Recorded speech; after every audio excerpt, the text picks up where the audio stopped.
be a little careful of the wire.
Jai Hind.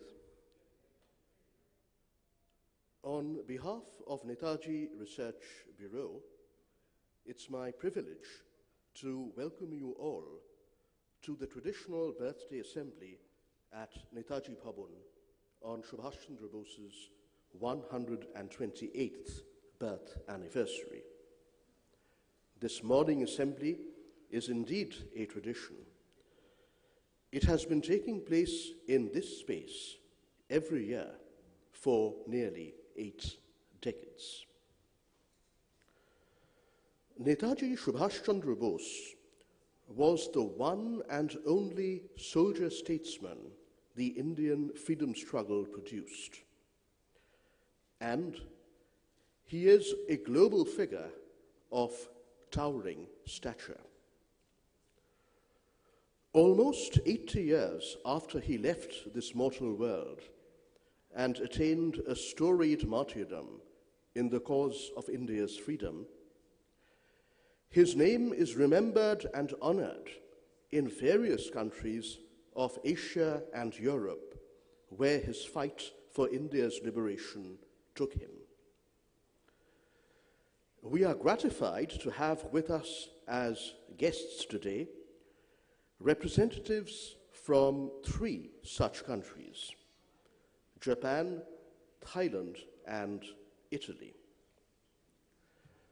Noriaki Abe, the Minister for Political Affairs in Japan's embassy in India, has come down from New Delhi to celebrate Netaji's life with us on this day.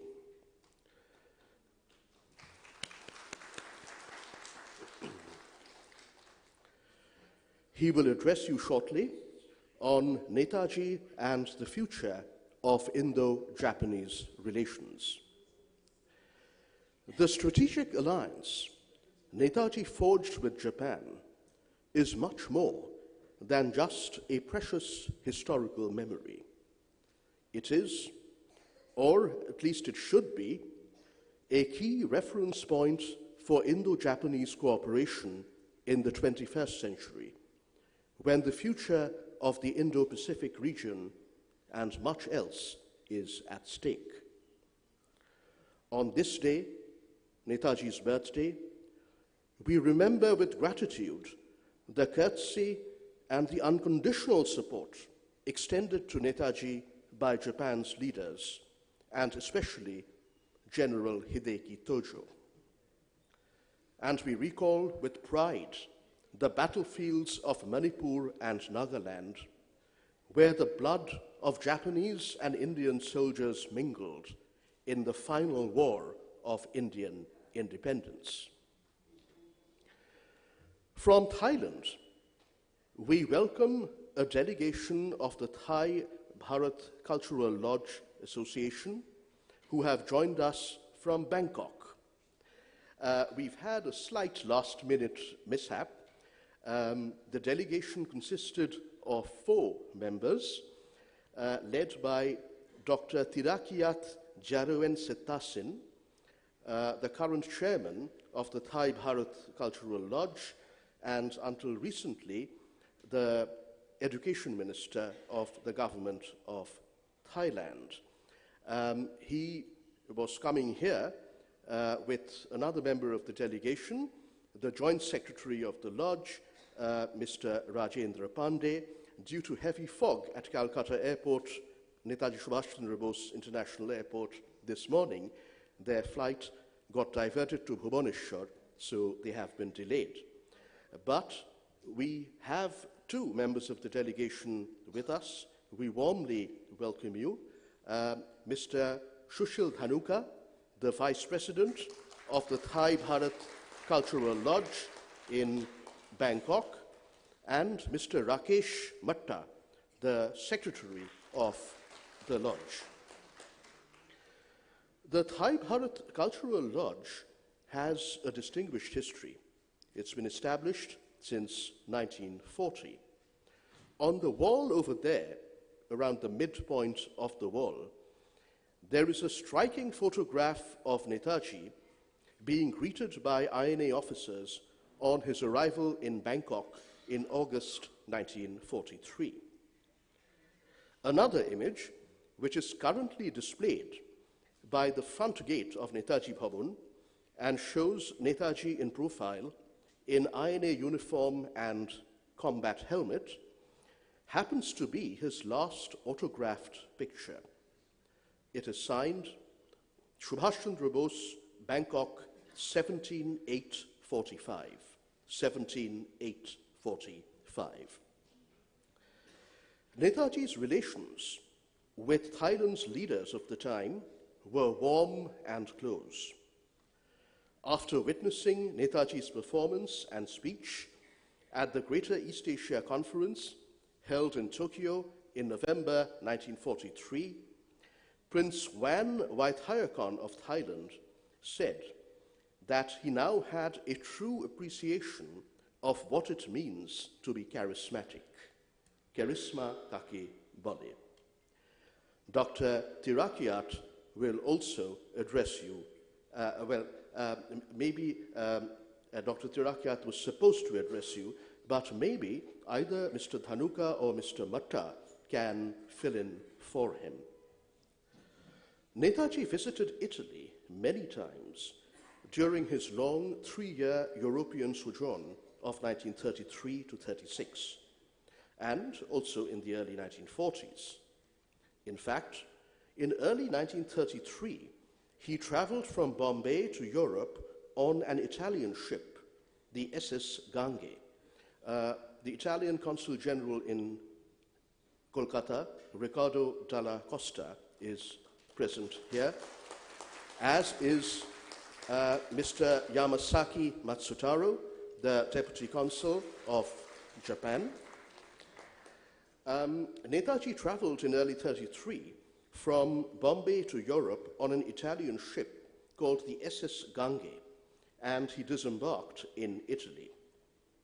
A smiling photograph of him in his cabin on that ship is displayed in our Netaji Museum.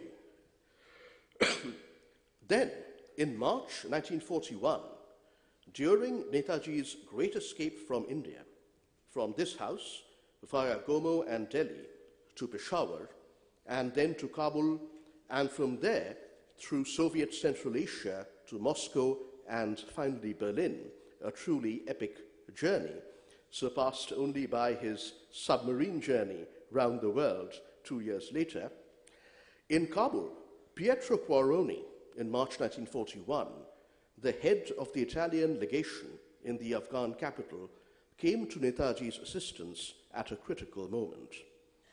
It was Quaroni who provided Netaji with a fake Italian identity, Orlando Mazzotta, and facilitated his onward travel from Kabul. The photo of Subhas Chandra Bose as Orlando Mazzotta is also displayed in the Netaji Museum. In the birthday number of Netaji Research Bureau's journal, The Oracle, which we will release today, we have published Netaji's account of one of his sojourns in Italy in early 1935. He writes, and I quote, "They say here in Europe, see Naples and die, meaning that Naples is so enchanting that one should not die before seeing Naples. This is no exaggeration," unquote. He writes about visiting Pompeii, which he calls the city smothered in Vesuvian lava, now fully excavated. He then talks about Rome and says, "Rome has a fascination for me because it is a blend of the old and the new." We are delighted to have with us today Enrico de Barbieri, who has flown in from the beautiful city of Genoa in the stunning Italian region of Liguria. He is the global ambassador of the city of Genoa, among other roles. Enrico likes Kolkata and Netaji Bhawan so much that he has come twice to this city in just 2 months. His first visit was in November 2024, just 2 months ago. As you know, Enrico, Netaji held your country and its people in deep affection and its civilization in great esteem. Signor de Barbieri has a family connection with our city. He is the grandnephew of Angelo Firpo, the famous restaurateur of late colonial Calcutta, who ran the Firpo's restaurant and bakery on Chorungi, and from the 1920s also ran Pelliti's, an even older Italian restaurant located on our present Binoy Badol Dinesh Bagh. Enrico's grandfather, who was Angelo Firpo's younger brother and was also called Enrico, was a prominent political leader in Italy at the time Netaji was campaigning in Europe for India's freedom in the 1930s. He too will address you shortly. From his childhood onwards, Subhas Chandra Bose regarded the entire enslaved, suffering people of the Indian subcontinent as his family.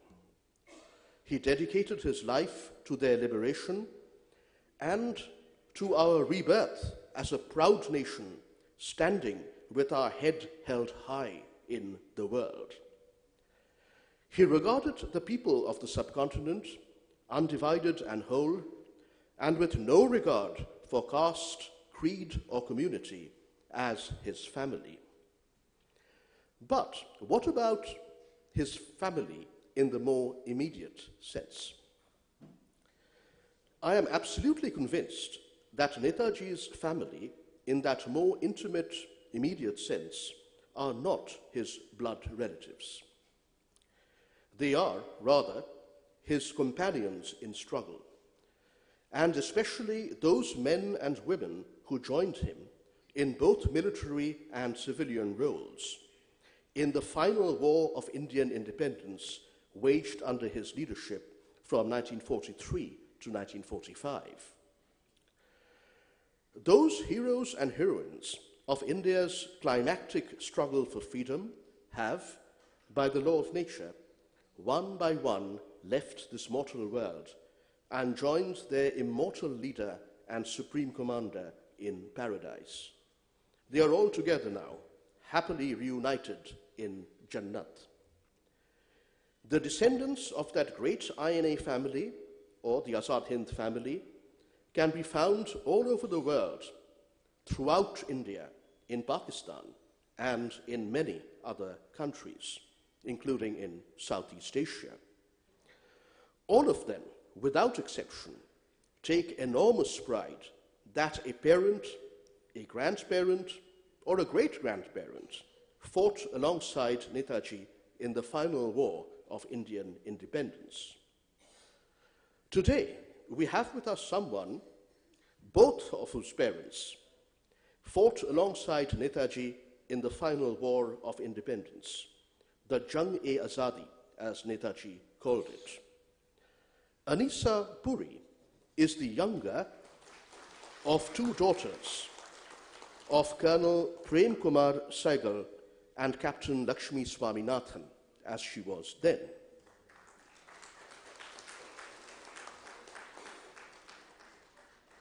Captain Lakshmi, as you all know, is the iconic commanding officer of the Azad Hind Fauja's Rani Jhansi Regiment, the only all-women combat formation of the Second World War. Netaji had an ambition that when Calcutta was liberated, the Rani Jhansi Regiment would lead the INA columns into this city. Lakshmi was also the Minister of Women's Organization in the Provisional Government of Free India. The Arzi Hukumat-e-Azad Hind was its Hindustani name, proclaimed by Netaji in Singapore on October 21st, 1943. Colonel Prem Saigal, Anisa's father, who was a captain in the British Indian Colonial Army when he was taken as a POW in Singapore by the Japanese in February 1942, served as Netaji's military secretary and then fought with great distinction in defensive battles in Burma in very difficult conditions in early 1945. In late 1945, Prem Saigal was, of course, one of the 3 INA heroes put on trial for treason by our occupiers in the Red Fort in Delhi, along with Shahnawaz Khan and Gurbaksh Singh Dhillon. Decades later, Uncle Prem served as the chairman of Netaji Research Bureau, and Lakshmi was also a great supporter of the Bureau and of Sisir Bose's efforts to preserve and propagate Netaji's ideological legacy. Behind us, over there, in the middle frame, you can see Prem Saigal marching behind his leader. I think he is the last one of the INA officers accompanying Netaji. It is difficult to imagine a more hallowed heritage than that of Anisa and her older sister, Shubhashini. They are truly blessed. I wonder if Adil Ahmed is here. Adil, yes, you are here. We are very pleased to have with us in the audience Adil Ahmed, the nephew of another INA hero, Colonel Mehboob Ahmed.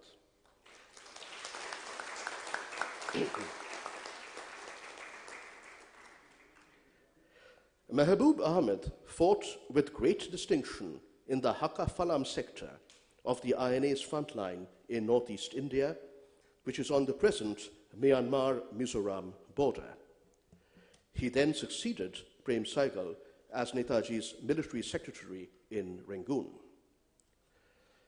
In 1946, Sharad Chandra Bose declared that this historic house would become Netaji Bhawan, a living memorial to his beloved younger brother's life of struggle and a place of national pilgrimage and enlightenment for all Indians, and especially those born in independent India. In 1957, Dr. Sisir Kumar Bose founded the Netaji Research Bureau here at Netaji Bhawan to take his late father's vision forward, and Sisir established the Netaji Museum here in 1961. That world-class Netaji Museum he created 64 years ago is, I'm proud to say, visited every year by hundreds of thousands of people from across India in a rite of pilgrimage. Over the next 4 decades, from the early 1960s, Sisir Bose worked so hard and realized his father's vision, with the absolute and devoted support of his wife, Krishna Bose, who is fondly remembered by so many people in this city, state, and country. It will be 5 years next month, exactly a month from now, since her passing. It is that legacy which we have been entrusted with, and we do count on your support. We live in an extremely troubled world. Among other things, the very worst of all crimes, genocide, has returned to haunt humanity. Perpetrated by the State of Israel with the active sanction and material assistance of the world's most powerful country on the Palestinian nation, violated yet valiant. So let me leave you with Netaji's own words, which are inscribed on marble plaques in the front portico of Netaji Bhawan to the left as you enter the driveway, and which are as relevant today as when he wrote them on hunger strike in Calcutta's Presidency Jail in November 1940. To my countrymen, I say, forget not that the greatest curse is to remain a slave. Forget not that the grossest crime is to compromise with injustice and wrong. And remember that the highest virtue is to battle against iniquity, no matter what the cost may be. Jai Hind. Netaji Zindabad, Azad Hind Zindabad. May I now invite Noriaki Abe, the Minister for Political Affairs of the Embassy of Japan in India, to address you on Netaji and India-Japan relations, its future in the 21st century. Minister Abe.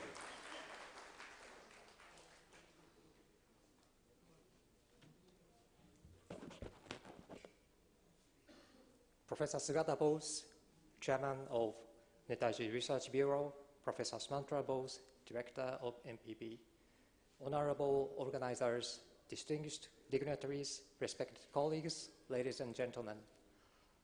I am deeply, deeply honored to stand before you at this august meeting on this esteemed day. Thank you very much for this opportunity, kind introduction, and warm hospitality. Two shining moments connect me to this very place, Netaji Subhas Chandra Bose Bhawan. The first significant moment was in May 2000 when I passed my dissertation defense with Professor Bose at my university in the United States. He tirelessly supervised me over my thesis on how Asian nations should work shoulder to shoulder for a common future of peace and prosperity, despite their diverse paths and circumstances. Professor Bose, you have been a constant source of inspiration and support to my professional, academic, and personal growth. And the second moment came in August 2007 when I accompanied Prime Minister Shinzo Abe here as his interpreter. Powerful emotions overwhelmed me as I walked through these halls behind them, and this filled me with the spirit and sacrifice of Netaji. It was a moment when history, duty, and the future seemed to come together. Standing here fills me with deep nostalgia and renewed respect for Netaji, a figure who commands admiration not only in India, but across Asia and the world. His vision has a lasting impact on history, particularly in strengthening bonds between Japan and India. As we gather here today to reflect on his legacy, I'm full of gratitude and reverence for the chance once again honor the man whose vision continues to shape our shared future. Netaji's character has been illuminated by many historical accounts and writings in post-war Japan, and his words and deeds are still, or even more deeply, admired by fellow countrymen and women in Japan today. Netaji was a leader of unmatched courage and conviction. His pursuit of India's independence was driven by his unwavering belief in power of action, determination, and most importantly, collaboration with other nations. While many leaders of his time favored peaceful negotiations, Netaji believed that India's struggles required a different and more challenging path, one of resistance and international alliances. Netaji's relationship with Japan, my country, held great significance. It was not about military conquest, but it was about a shared vision to restructure the global order, allowing colonized nations like India the opportunity to reclaim their sovereignty and self-determination. This partnership was also rooted in practical realities, that is, Japan's opposition to British colonialism and its interest in reducing foreign influence in Asia. Netaji reorganized the Indian National Army and fought alongside Japanese forces in Burma and Southeast Asia. In one of his speeches to INA, he said, quote, "Japan is the first Asiatic nation to stand up successfully to the Western powers. She earnestly desires to see Asiatic nations free. We have now the good opportunity to free ourselves and lay the foundation of a new world order based on truth, justice, and freedom," unquote. Although the INA was ultimately defeated, its historic importance is undeniable. As we reflect on Netaji's collaboration with Japan, We must appreciate his vision for India's future, a nation of self-reliance, mutual respect, and strategic partnership. These values and his ability to unite diverse forces for a common cause strong resonate in today's world.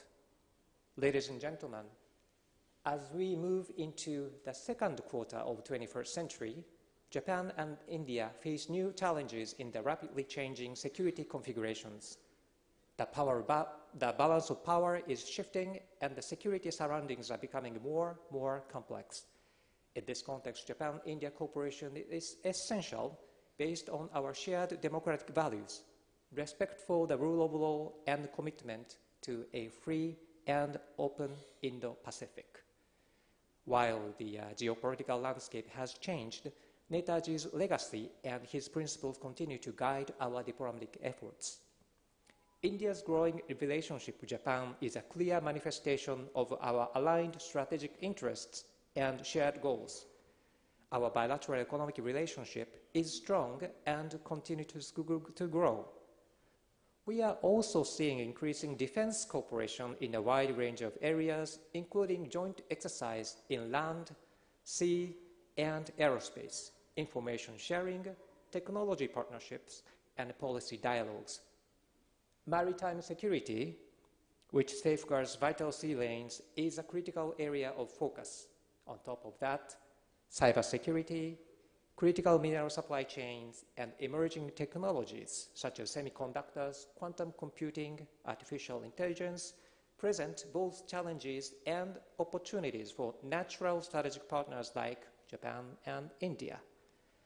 If he were alive now, Netaji would spearhead those areas of cooperation with exuberant passion, acute sense of intelligence, and self-affirming promise for our common future, which I'm quite sure. Ladies and gentlemen, inheriting Netaji's legacy, our leaders have emphasized the important role we can and must play in shaping the future of Asia and the world. Netaji would be pleased to see the steady and bold steps taken in recent years. In 2007, Prime Minister Shinzo Abe shared a strategic vision in his famous speech, The Confluence of the Two Seas at your National Parliament. Quote, "The Pacific and the Indian Oceans are now bringing about a dynamic coupling as seas of freedom and prosperity. A broader Asia that broke away from geographical boundaries is now taking shape.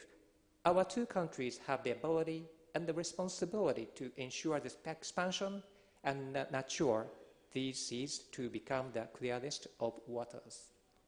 Unquote. Our shared aspirations continue to grow as we look forward new areas of partnership.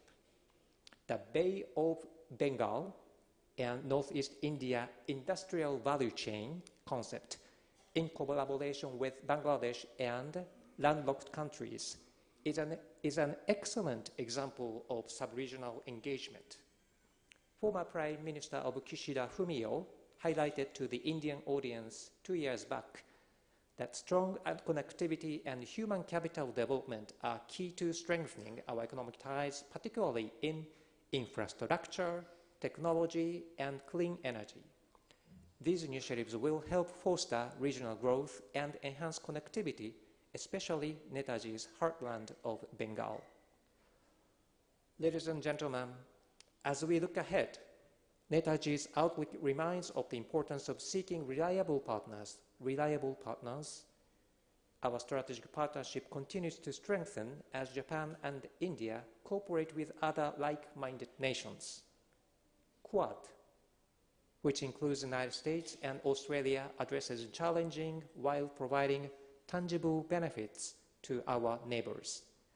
We are united in our commitment to act pragmatically, to uphold the fundamental principles, and to prevent any attempt to change the international order by force. Japan is ready to support India's chair of the Quad Summit later this year. Let's turn very briefly our eyes to a global arena. Our partnership of Japan as a G7 and India as G20 chairs in 2023 is a clear testament of our will and ability to run international governance. We also continue to push a meaningful reform of the United Nations Security Council. Netaji, in his quest for India's independence, envisioned a world order where nations could assert their sovereignty and contribute to shaping international norms. His vision aligns closely with calls for more representative and inclusive Security Council, the one that reflects the changing dynamics of the world. Ladies and gentlemen, to conclude, Japan and India, bound by shared values, have long supported a rule-based international order where sovereignty is respected, the rule of law prevails, no nation can impose its will upon others, and no nation is left behind. As we move forward, both Japan and India will continue to work together to ensure that the order remains just, equal, equitable, and peaceful. Netaji Subhas Chandra Bose's belief in unity and discipline just lives on in the strategic partnerships that we are now building. Thank you very much for your attention.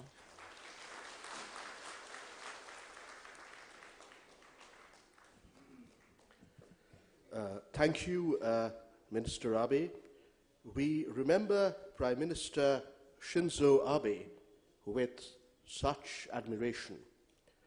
It was during that trip in 2007 where he made his famous speech in Delhi, laying out the concept of the Indo-Pacific, that he came down to Calcutta, I think specifically to visit Netaji Bhawan and pay his respects personally to Subhas Chandra Bose. May I now invite Mr. Sushil Dhanuka, the Vice President of the Thai Bharat Cultural Lodge, who has joined us from Bangkok, to address the gathering briefly. Mr. Dhanuka.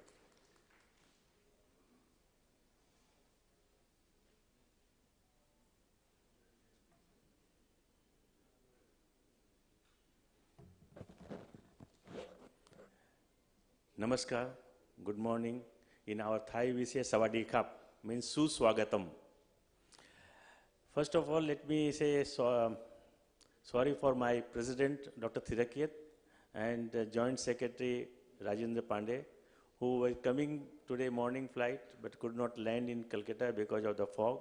Then the plane went to the Bhubaneswar, and now they are flying from Bhubaneswar to Kolkata. I don't think that they will make it on time. But anyway, they are on the way to this on event. So mentally they are in the event, but physically sitting in the aircraft from Bhubaneswar to Kolkata.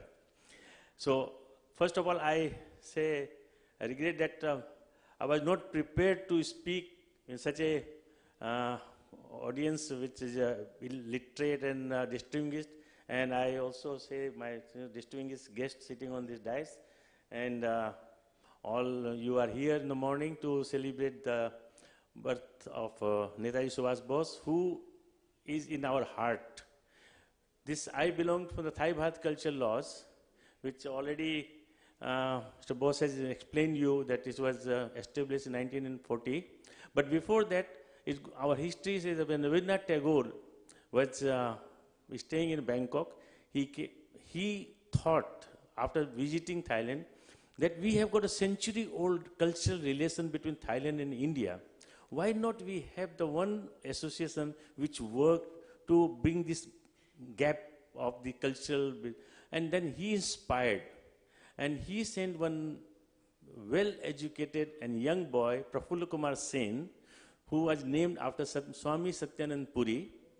He was sent by Rabindranath Tagore to Bangkok, and then he, in very short time, it is a record, he learned Thai, and then he started writing Thai, and he became the professor of Thailand in Thailand, and he read several books. And till today, those books are in the course of Thammasat University, written by Swami Satyanand Puri, who established this Thai Bharat Culture Lodge in 1940. He was so brilliant that even the royal family of Thailand used to acknowledge and respect him. And he made some few words in Thai language which are supposed today mean like Savadi Khap, we say Suswagatam. So he makes it Suswagatam to Thai, and today every Thai you go to Thailand, they'll say Savadi Khap. So this is the contribution of Swami Satyanand Puri to our Thailand. And I'm living in Thailand last 1980, from 45 years. My secretary, Mr. Rakesh Mata, he's born in this, and he has got a credit. His father, Kishan Lal Mata, who became the first Balak Sena of Rabindranath Tagore, Netaji Subhas Bose. When Netaji Subhas Bose, his father went to Netaji Bose when he was in Bangkok, that what crime we have done that we have born late. You are taking the young people, grown-up people in your army, what we boys have done wrong, why we are not. Then he said, oh, then he made the Balak Sena for the young boys. And a lot of children of that time joined his father, became the Balak Sainik. And what they used to do, they used to carry the papers from one house to other house so that the army cannot catch them. And his father was detained also by the army for some time. So Mr. Rakesh Mata is an example. His father was a great Balak Sena. Today we have got two living Balak Sainik in the Thailand, Mr. Raj Sachdev and Tilak Raj Pawar. They are already 90 plus. But whenever we celebrate, they come to Thai Bath Culture Lodge and speak about their experience. So we have got a very rich history, and due to some, I don't know the reason, but this history was not came in the picture of the relation between our Thai Bath Culture Lodge and Netaji Bose independence. Swami Satyanand Puri started Indian Independence League, and this league was next become INA, and Raj Pandey, who could not come.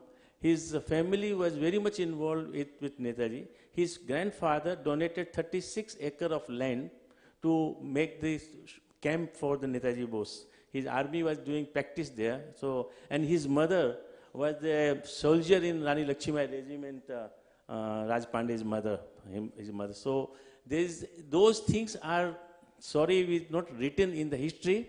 And now I'm thanks to him that this history is being revived, and role of Thai Bath Culture Laws is now coming in the picture, that what we did for the Indian independence. Ras Bihari Bose also stayed in the Bangkok for a long time.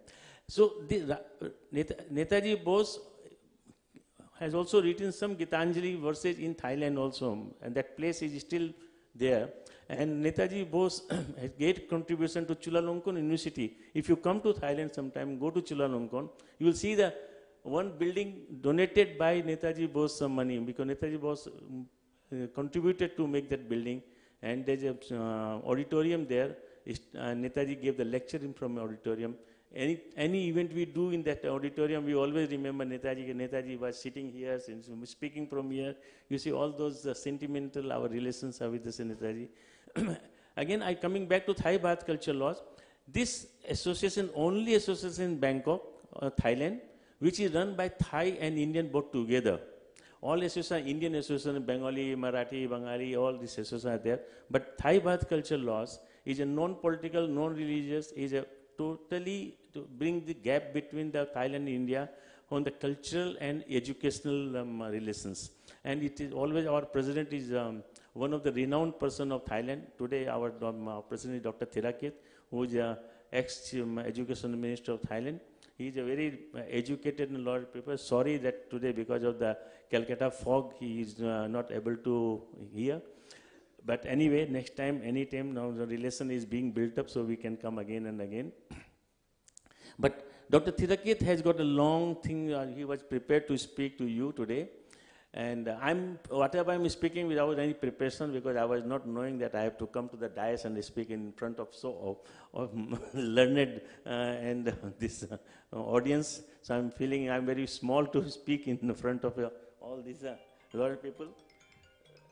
I think he's calling.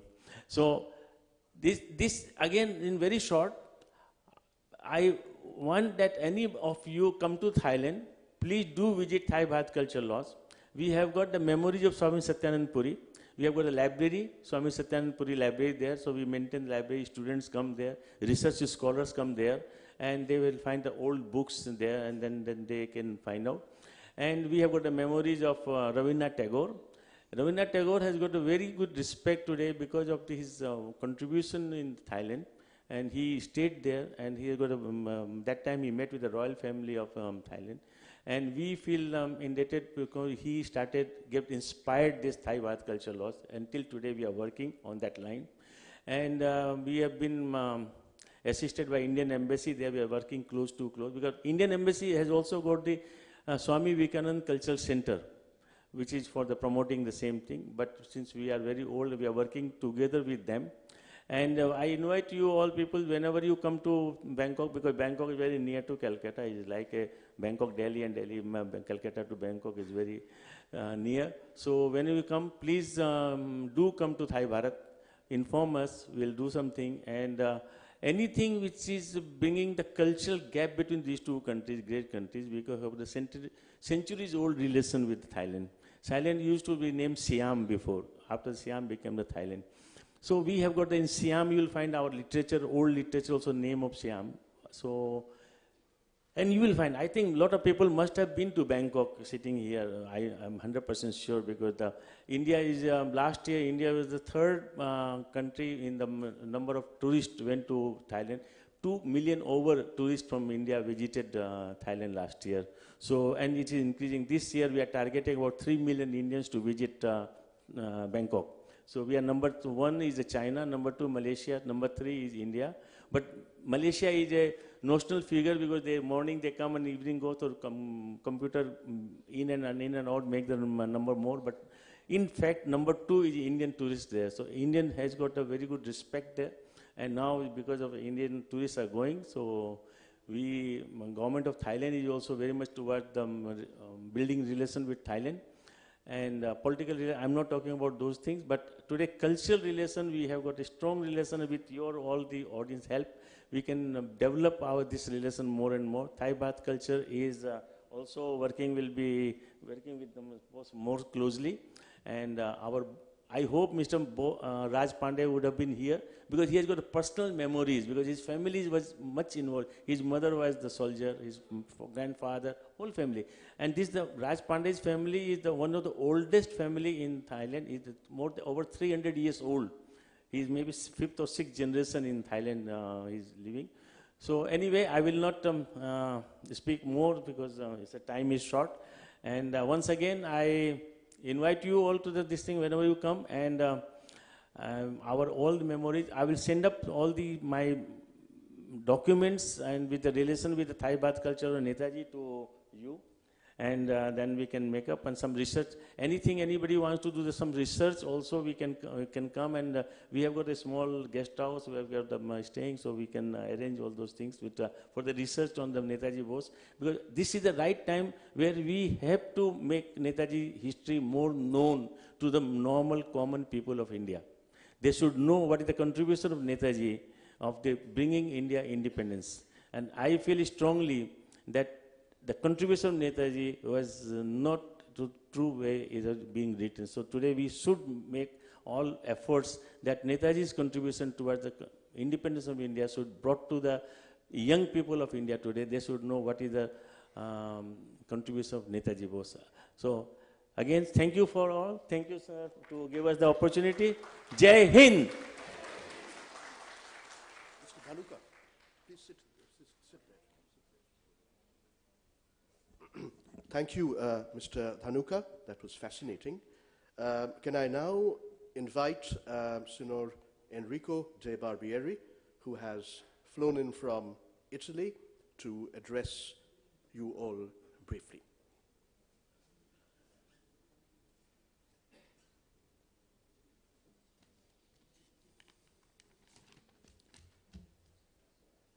As Professor Sumantra Bose told before, I am at home twice, one in this marvelous city and one here in Netaji Bhawan. Ladies and gentlemen, I am deeply honored to be here to celebrate the birthday of the unforgettable Netaji Subhas Chandra Bose, who lives always in our hearts. I thank for this rare opportunity Professor Sumantra Bose, whom I had the joy to meeting last November at the great event organized by the Consulate General of Italy in Calcutta in honor of my beloved great uncle, Angelo Firpo, owner of the famous Firpo restaurant. I also thank Professor Sugata Bose, President of Netaji Research Bureau, whom I had the pleasure to meeting yesterday. I greet the Consul General, Mr. Ricardo Dalla Costa, who warmly welcomed me again this time and created the conditions of our meeting. I bring the greetings of the Genoese institutions and the governor of Liguria, Mr. Marco Bucci, and the mayor of Alessandria. As many you probably already know, the destinies of Netaji and Angelo Firpo crossed paths in 1938 on the occasion of his election as president of the Congress. So my presence here today is the natural continuation of something important that began a long time ago. But beyond that, there is above all my sincere and unconditional admiration for an exceptional, unique man, who I consider the true father of modern India. Along with many other well-known names, having thought he has the true precursor of a great country, which India is today. Just think of what he achieved in such a short time, what he achieved at such a young age. There is no time to list everything. Let us just think, for example, of the bank, which I consider India's first private bank. And he was ahead of his time and always proved it in every sphere of his life. He was the first head of state, foreign and defense minister. I have read with great interest several books that Professor Sumantra Bose gave me on the occasion of my first visit to Netaji Bhawan last November. And I hope to delve further into these topics because they are of particular interest to me, and I would like, in collaboration with Netaji Research Bureau, of which I am honored to be an honorary member, to make the history of his life known also to the new generations, who are often deprived of authentic points of reference.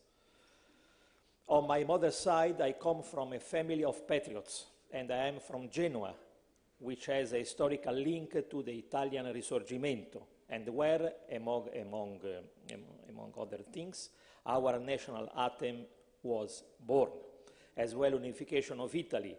This brings me even more to these places where part of my maternal family lived for 60 years, and which I now carry in my heart, because I feel part of this extraordinary family, which is the true soul of a great nation, destined to a rich future.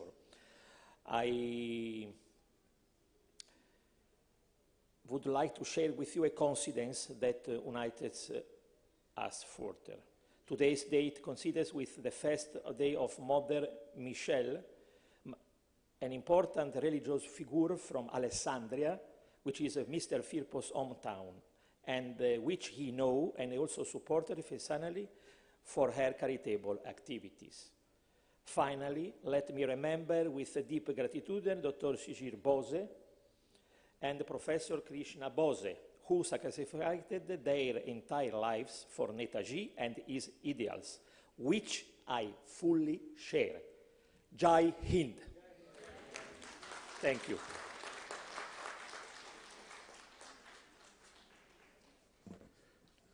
Thank you very much indeed, Enrico. May I now invite Anissa Puri to address the Netaji Birthday Assembly briefly. Anissa Puri.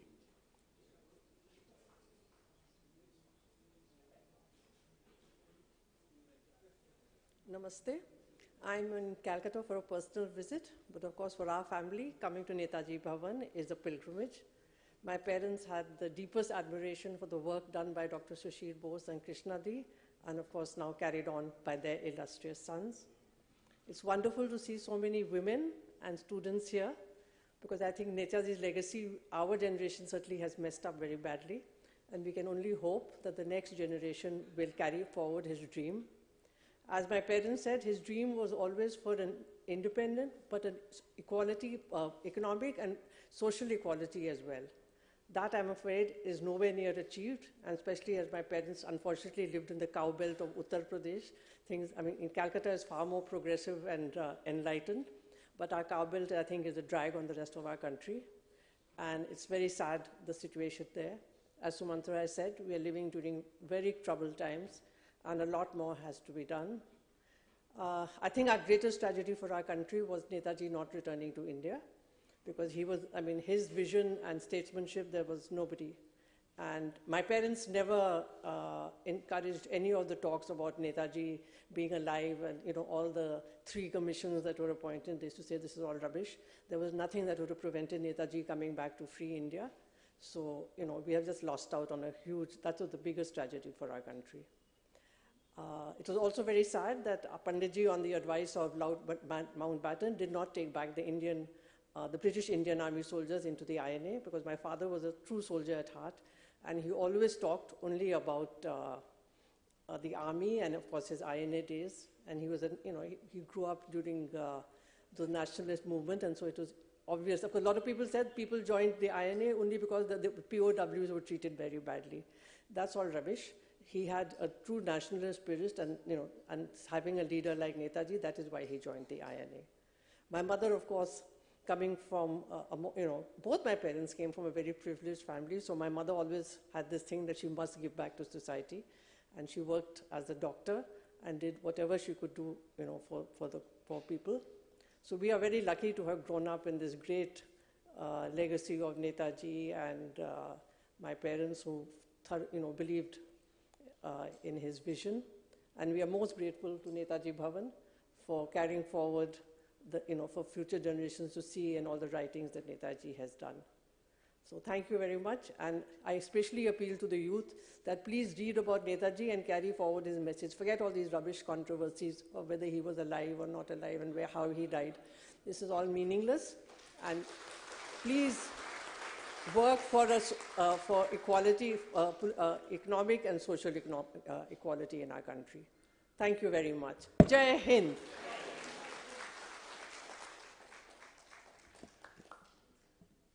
We absolutely agree with Anisa that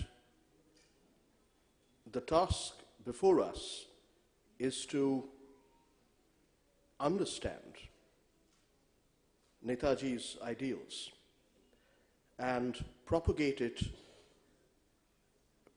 those ideals throughout the country, and especially to the younger generations, rather than expend our time and energy in wild goose chases and chasing red herrings.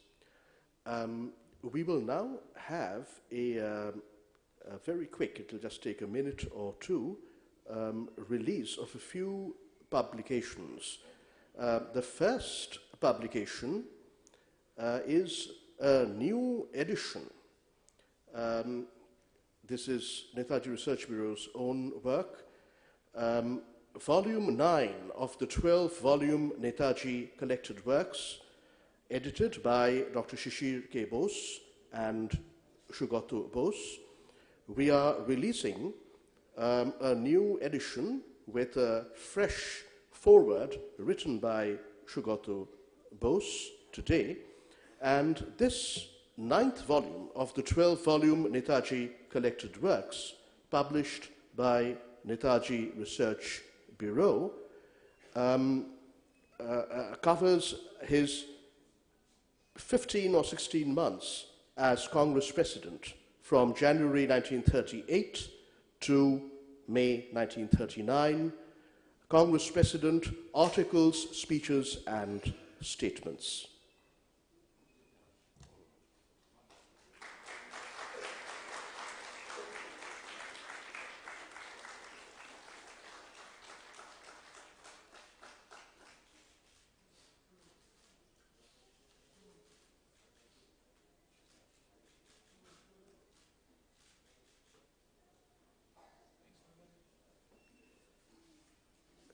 The second publication we are ceremonially releasing today is a ritual on every Netaji birth anniversary, the Netaji birth anniversary number of the Oracle, our in-house journal, which you can pick up from our bookshop if you like. The Oracle was started in 1979 by Dr. Sisir Bose, and it is in itself, its back issues in the 1980s and 1990s, a remarkable repository of information and research into Netaji and the struggle for India's freedom. The Oracle used to be a quarterly for a couple of decades or more. Now we release it as an annual number. So please do join us in celebrating the release of the January 2025 edition of the Oracle.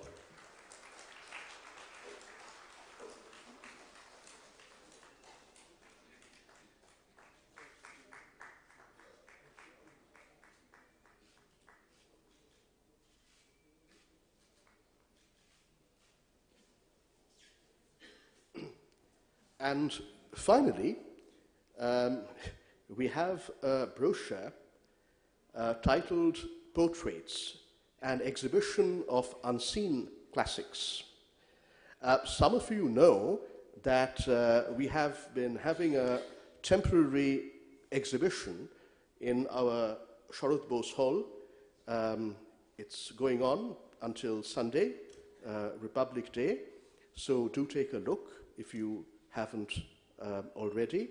We inaugurated it on Krishna Bose's birthday, December 26th, and it features 9 remarkable unseen classics. So, for example, a portrait of Netaji by Atul Bose, a portrait, a pencil sketch of Rabindranath Tagore by Mukul De, a charcoal sketch done by 13 or 14-year-old Sisir Bose in 1934 of his beloved uncle, Subhas Chandra Bose. 3 unseen artworks of Rabindranath Tagore, a self-portrait, a portrait of his wife, Suhasini Devi, a portrait of their older son, Alokendranath Tagore, as a child, a portrait of Sisir K. Bose done in 1978 by Chintamani Kaur, a portrait of Krishna Bose done around 1953 by Atul Bose, and a portrait of Dr. Sisir Bose, the young pediatrician, done by an American artist in 1959, Frank C.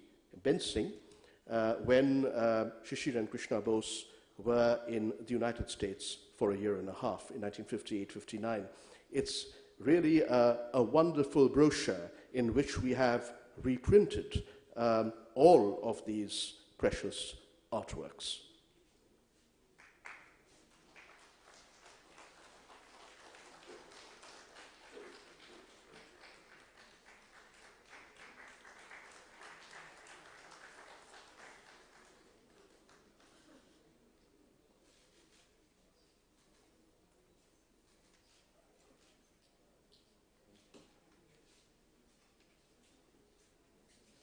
And the portraits brochure is also available in our bookshop, which is located by the front gate. We now come to our final element of the program for this birthday assembly. May I now invite Professor Sugata Bose, the chairperson of Netaji Research Bureau, to present his illustrated lecture titled Art and Music in India's Freedom Struggle. Professor Sugata Bose. Jai Hind. The year was 1903. Rabindranath Tagore removed a large European painting from the wall of his studio to make space for an Asian work of art to be executed by Yokoyama Taikan, who had followed Okakura's trail to Calcutta. The chosen theme was Rashlila, the love play of Radha and Krishna on a full moon night. Taikan planted a kodam flower in Radha's hand, draped a garland of shuli flowers round her neck, and curled a bunch around Krishna's flute as well. The painting was hung on the wall after Taikan had framed it himself with the border of a baluchari sari. The process of mutual understanding and learning through artistic conversations across Asia unfolded gradually. Used to the rich colors of Mughal and Persian paintings, Abanindranath's eye could not at first see the smoky touch of Taikan's kohl on silk, but soon he began to appreciate the style. Taikan's painting of the goddess Kali and Hishida's of Saraswati, both adorned with white lotuses, were bought by a family elder, Rabindranath's sister, and the feisty patriarch Sarala Devi's mother, Swarnakumari Devi. When Yon Neguchi came to Calcutta in 1935, those two paintings still adorned the walls of Sarala Devi's living room in Calcutta. Having learned the technique of the Japanese wash from Taikan, Abanindranath painted an arresting image of the mother nation in that style. Sister Nivedita was taken by it. Initially conceived as Bongo Mata, it was retitled as Bharat Mata at her suggestion. The iconic Swadeshi image of the nation as mother was not devoid of a Bideshi touch. The same year, 1905, Dijendralal Roy composed Dhanodhanno Pushpabhara. It was sung in duet by Dilip Kumar Rai and Subhalakshmi in the late 1930s.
Katara Nayana Virama Prabhasvara Bhanti Sutasti Devam Nilavra Lagana Taditi Vrishiva Swapnava Vodhu Chavihanga Kuja Nilavra Lagana Taditi Vrishiva Swapnava Vodhu Vihanga Puja Rupanilaya Matulaniya Mamita Vaibhavarama Dharani Lagme Swanvareya Janmabhumi Naumi Mama Janmabhumi Naumi Mama Janmabhumi Naumi Mayer Mayer এত স্নেহ কোথায় গেলে পাবে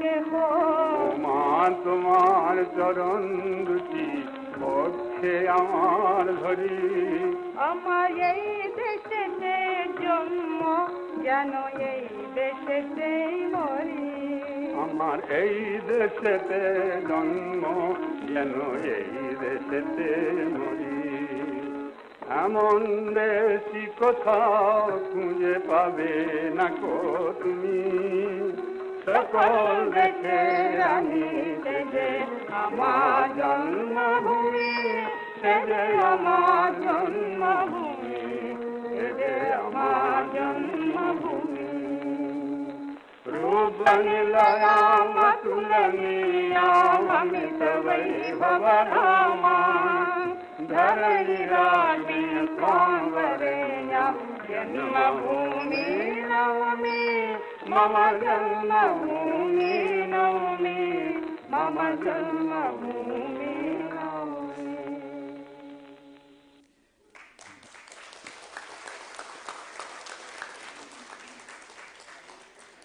You know, I grew up playing the 78 RPM record of this song over and over again in my maternal grandparents' home. As you could tell, the General had introduced some elements of European melody into this song, and Rabindranath had to come out and defend him.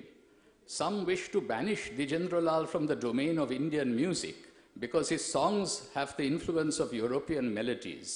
If the General has awakened Indian music with the touch of the European golden wand, then Saraswati will surely bless him.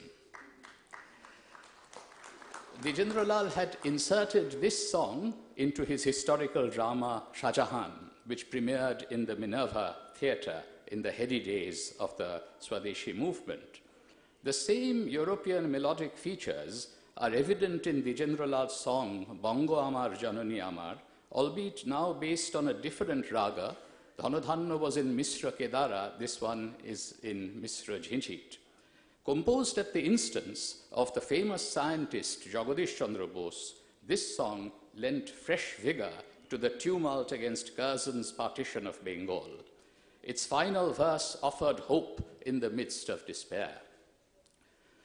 যদিও মাতর দিব্য আলোকে ঘেরে আছে আজ আঁধার ঘোর কেটে যাবে মেঘ নবীন গরিমা ভাতিবে আবার ললাটে তোর আমরা ঘুচাবো মাতর কালিমা হৃদয় রক্ত করিয়া শেষ দেবী আমার সাধনা আমার স্বর্গ আমার আমার দেশ দেবী আমার সাধনা আমার স্বর্গ আমার আমার দেশ কিসের দুঃখ কিসের দৈন্য কিসের লজ্জা কিসের ক্লেশ সপ্ত কোটি মিলিত কণ্ঠে ডাকে যখন আমার দেশ।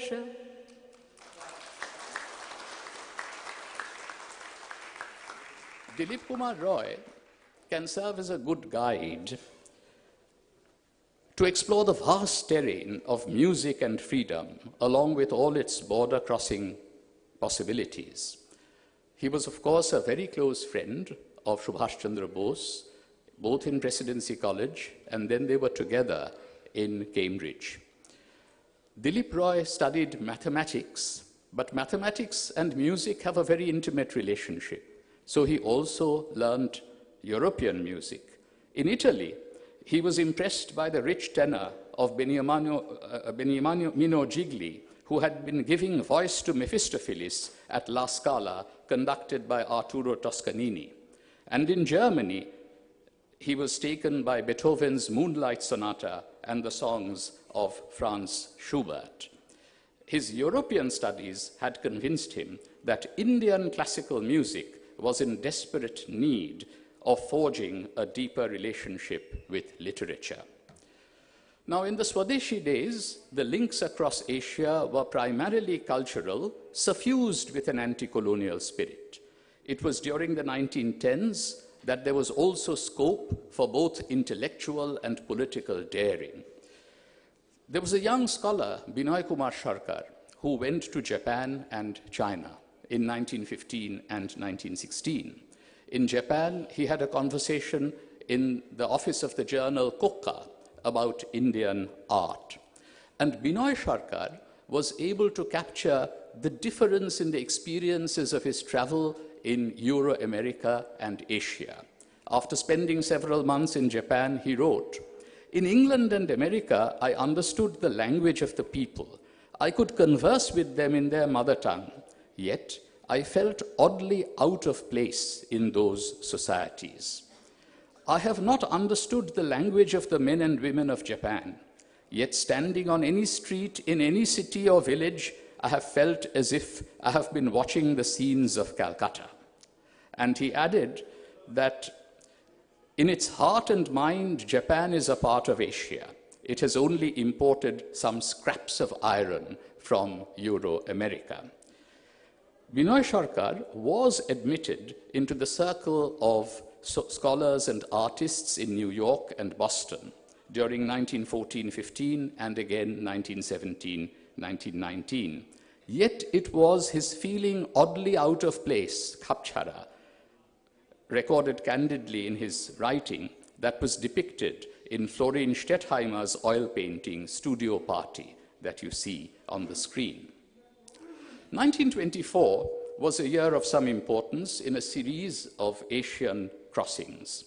Rabindranath went to China that year. Liang Qiqiao gave him a warm reception in Beijing. But not everyone was as warm and effusive as Liang in embracing Tagore. But Tagore's visit facilitated interactions in the domain of art. Tagore's artist companion, Nandalal Bose, had opportunities to meet Chinese painters like Chi Bai-shi. Tagore's message of the intrinsic relationship between beauty and hospitality had a friendlier reception in Japan. In Japan, the Asian universalist turn in the domain of art was alive. Nandalal had the privilege of being hosted by Yokoyama Taikan and was introduced to masterpieces of Japanese art. 5 years later came Nandalal's brilliant portrayal of a Bengali Madonna in his painting Chaitanya Janani, celebrating the birth of the great 15th century exponent of Bhakti. Even if he had gone beyond the Swadeshi forms of worshipping Bharat Mata, patriotic sentiment still moved him. The civil disobedience movement stirred him sufficiently to make the lino-cut drawing of Mahatma Gandhi on his salt satyagraha in 1930, and another one of the frontier Gandhi, Khan Abdul Ghaffar Khan, in 1936. His greatest contribution to the popular culture of mass nationalism were the couple of 100 Haripura posters, as many as 86 by his own hand. And these were put up all across Haripura, in Mahatma Gandhi's room, in Subhas Chandra Bose, the Congress president's room, and all across the Congress session held in Gujarat. Subhas Chandra Bose, as Congress president, later visited Shantiniketan to meet Rabindranath, as well as Nandalal and his art students. A year before, the saint and the warrior shared the national stage in Haripura. Mahatma Gandhi had been regaled in Calcutta with the music of Subhash's friend Dilip Kumar Roy. Dilip had been having fascinating conversations with Rabindranath about music that began in the mid-1920s and continued into the late 1930s. Present at one of their meetings was none other than Atul Prasad Sen, whose Uthogo Bharata Lokhi was composed in a melody that he had heard on a gondola in Venice. At the same time as Dilip was having his conversations with Rabindranath, he was corresponding with his friend Subhash, who was a prisoner in Mandalay. "The time is out of joint," Subhash wrote on October 9th, 1925.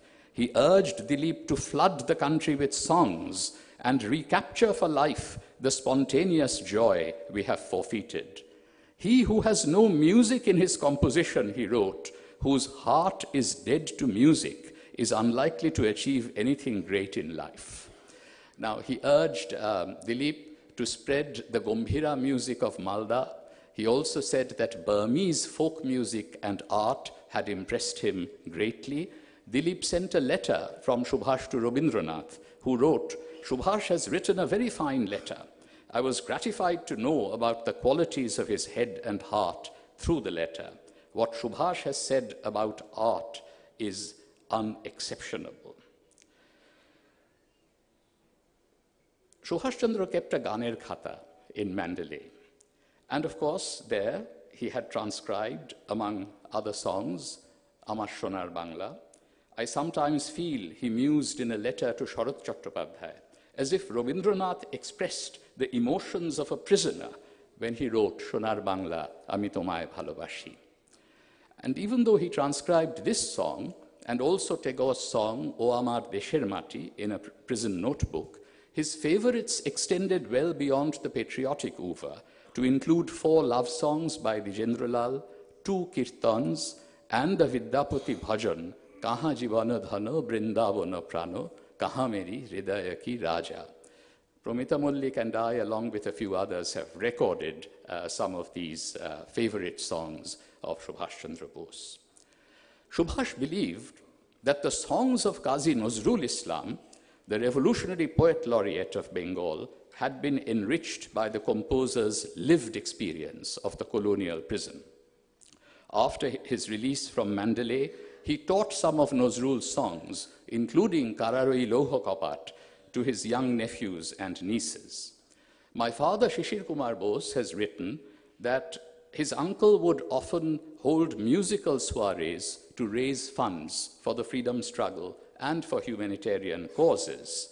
He describes a wonderful scene in the late 1920s of a big concert in Calcutta's University Institute Hall, with Subhash Chandra Bose, Qazi Nazrul Islam, and Dilip Kumar Roy adorning the stage.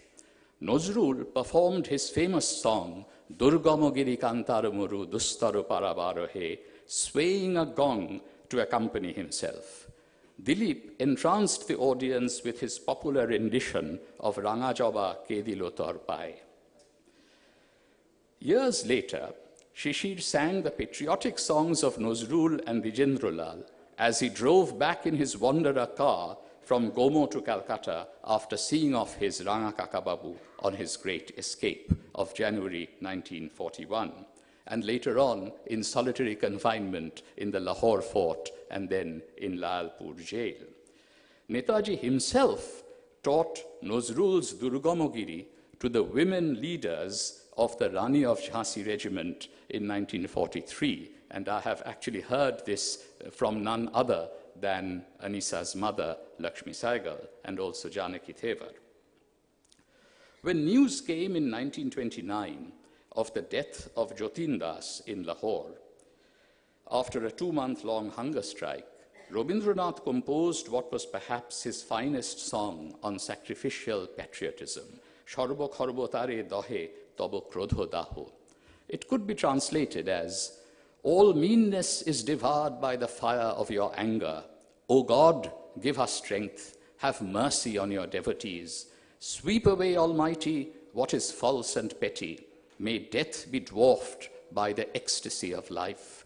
By churning the depths of suffering will be found immortality. Those who fear death will be freed of their terror. Your resplendent, scorching power will melt and let flow, freed of the chain of stones, a stream of sacrifice. Subhash Chandra Bose himself led Jotin Das's funeral procession in Calcutta. Once his own health deteriorated in prison between 1930 and 1932, Subhash was exiled to Europe in February 1933. And of course, he arrived in Naples and he went on an Italian ship. And there, he was befriended, among others, by a famous Hungarian opera singer, Hedy Fulop-Miller. And here you see Hedy Fulop-Miller with Subhash Chandra Bose in Budapest. Now, she came to Calcutta in 1936, stayed as the guest of Sharad Bose in Woodburn Park, and she gave a performance on the Calcutta station of the All India Radio. And people said European music of such high quality had rarely been broadcast in India before that performance. During his internment in Kurseong, during the latter half of 1936, we find Subhash writing to Emily Schenkel in Vienna, asking for recommendations of good recordings of European music. Once Subhash was released from jail and internment in 1937, the music of freedom once again resonated in the two Bose houses.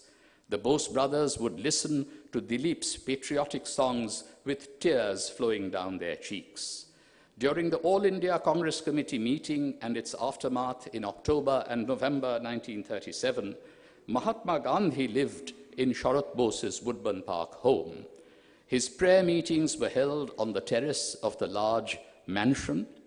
The music at these prayer meetings, Sisir Kumar Bose writes, was not limited to Ramdhun. Patriotic and other devotional songs were sung too, most stirring when Dilip Kumar Roy sang them. He also sang prayers in English. One evening he sang Henry Francis Light's Abide With Me, and Gandhiji was deeply moved. The serene atmosphere he created by his music can hardly be described. Accompanying Dilip was the young music sensation Uma Bose, whom Gandhi hailed as the Nightingale of India. Another evening, after Gandhi's prayer meeting, the famous tribal Chhau dance of Orissa was performed.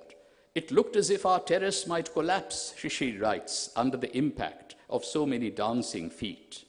It was at the AICC meeting in Calcutta that it was resolved, after consultations with Rabindranath, that henceforth only the first half of Bande Mataram, extolling the natural beauty of the country, would be performed at national meetings. Mahatma Gandhi fell very ill with high blood pressure. An anxious Gurudev came to see him. A frail Rabindranath was carried upstairs in a chair by Sharat Chandra Bose, Jawaharlal Nehru, Subhash Chandra Bose, and Mahadev Desai to meet the ailing Gandhi. In 1940, a Chinese artist, Shu Bei-hong, taught for several months in Shantiniketan and interacted with Abanindranath, Nandalal, and Binod Bihari. He painted Tagore's portrait and sketched Gandhi during the Mahatma's visit to Shantiniketan in February 1940.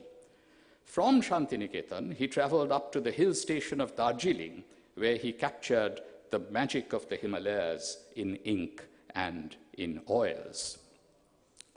As the struggle for freedom reached its climactic phase, Subhash Chandra Bose was keen to be ready with India's national anthem, even before independence had been won. Abid Hassan describes an animated discussion in 1941 at the Free India Center in Berlin about three shortlisted songs: Bankim's Bande Mataram, Iqbal's Sare Jahan Se Acha, and Rabindranath's Jana Gana Mana Adhinayaka Jaya Hai. Netaji chose Jana Gana Mana as India's national anthem. An elaborate orchestration of the song was done. On September 11, 1942, at the inauguration of the Deutsche Indische Gesellschaft, the Hamburg Radio Orchestra played the music of Tagore's Jana Gana Mana as India's national anthem for the first time. In 1971, my mother, Krishna Bose, on her European journey in search of history, Itihashe Shandhane, found the bill for the orchestration of Jana Gana Mana in the archives of Hamburg's Rathaus. It had cost 750 marks. A recording exists of this landmark performance. Jana Gana Mana was again played as the national anthem by the Berlin Radio Orchestra on Independence Day, 26th January 1943, at Netaji's final public appearance in Europe before his epic submarine voyage to Asia. The song, which greeted the light of Asia on his arrival in Singapore on July 2nd, 1943, had a distinctly European, or more specifically, Scottish influence in its tune. Composed by the lyricist Mumtaz Hussain of Lalpur, Punjab, it was an early indication of the musical prowess of India's Army of Liberation.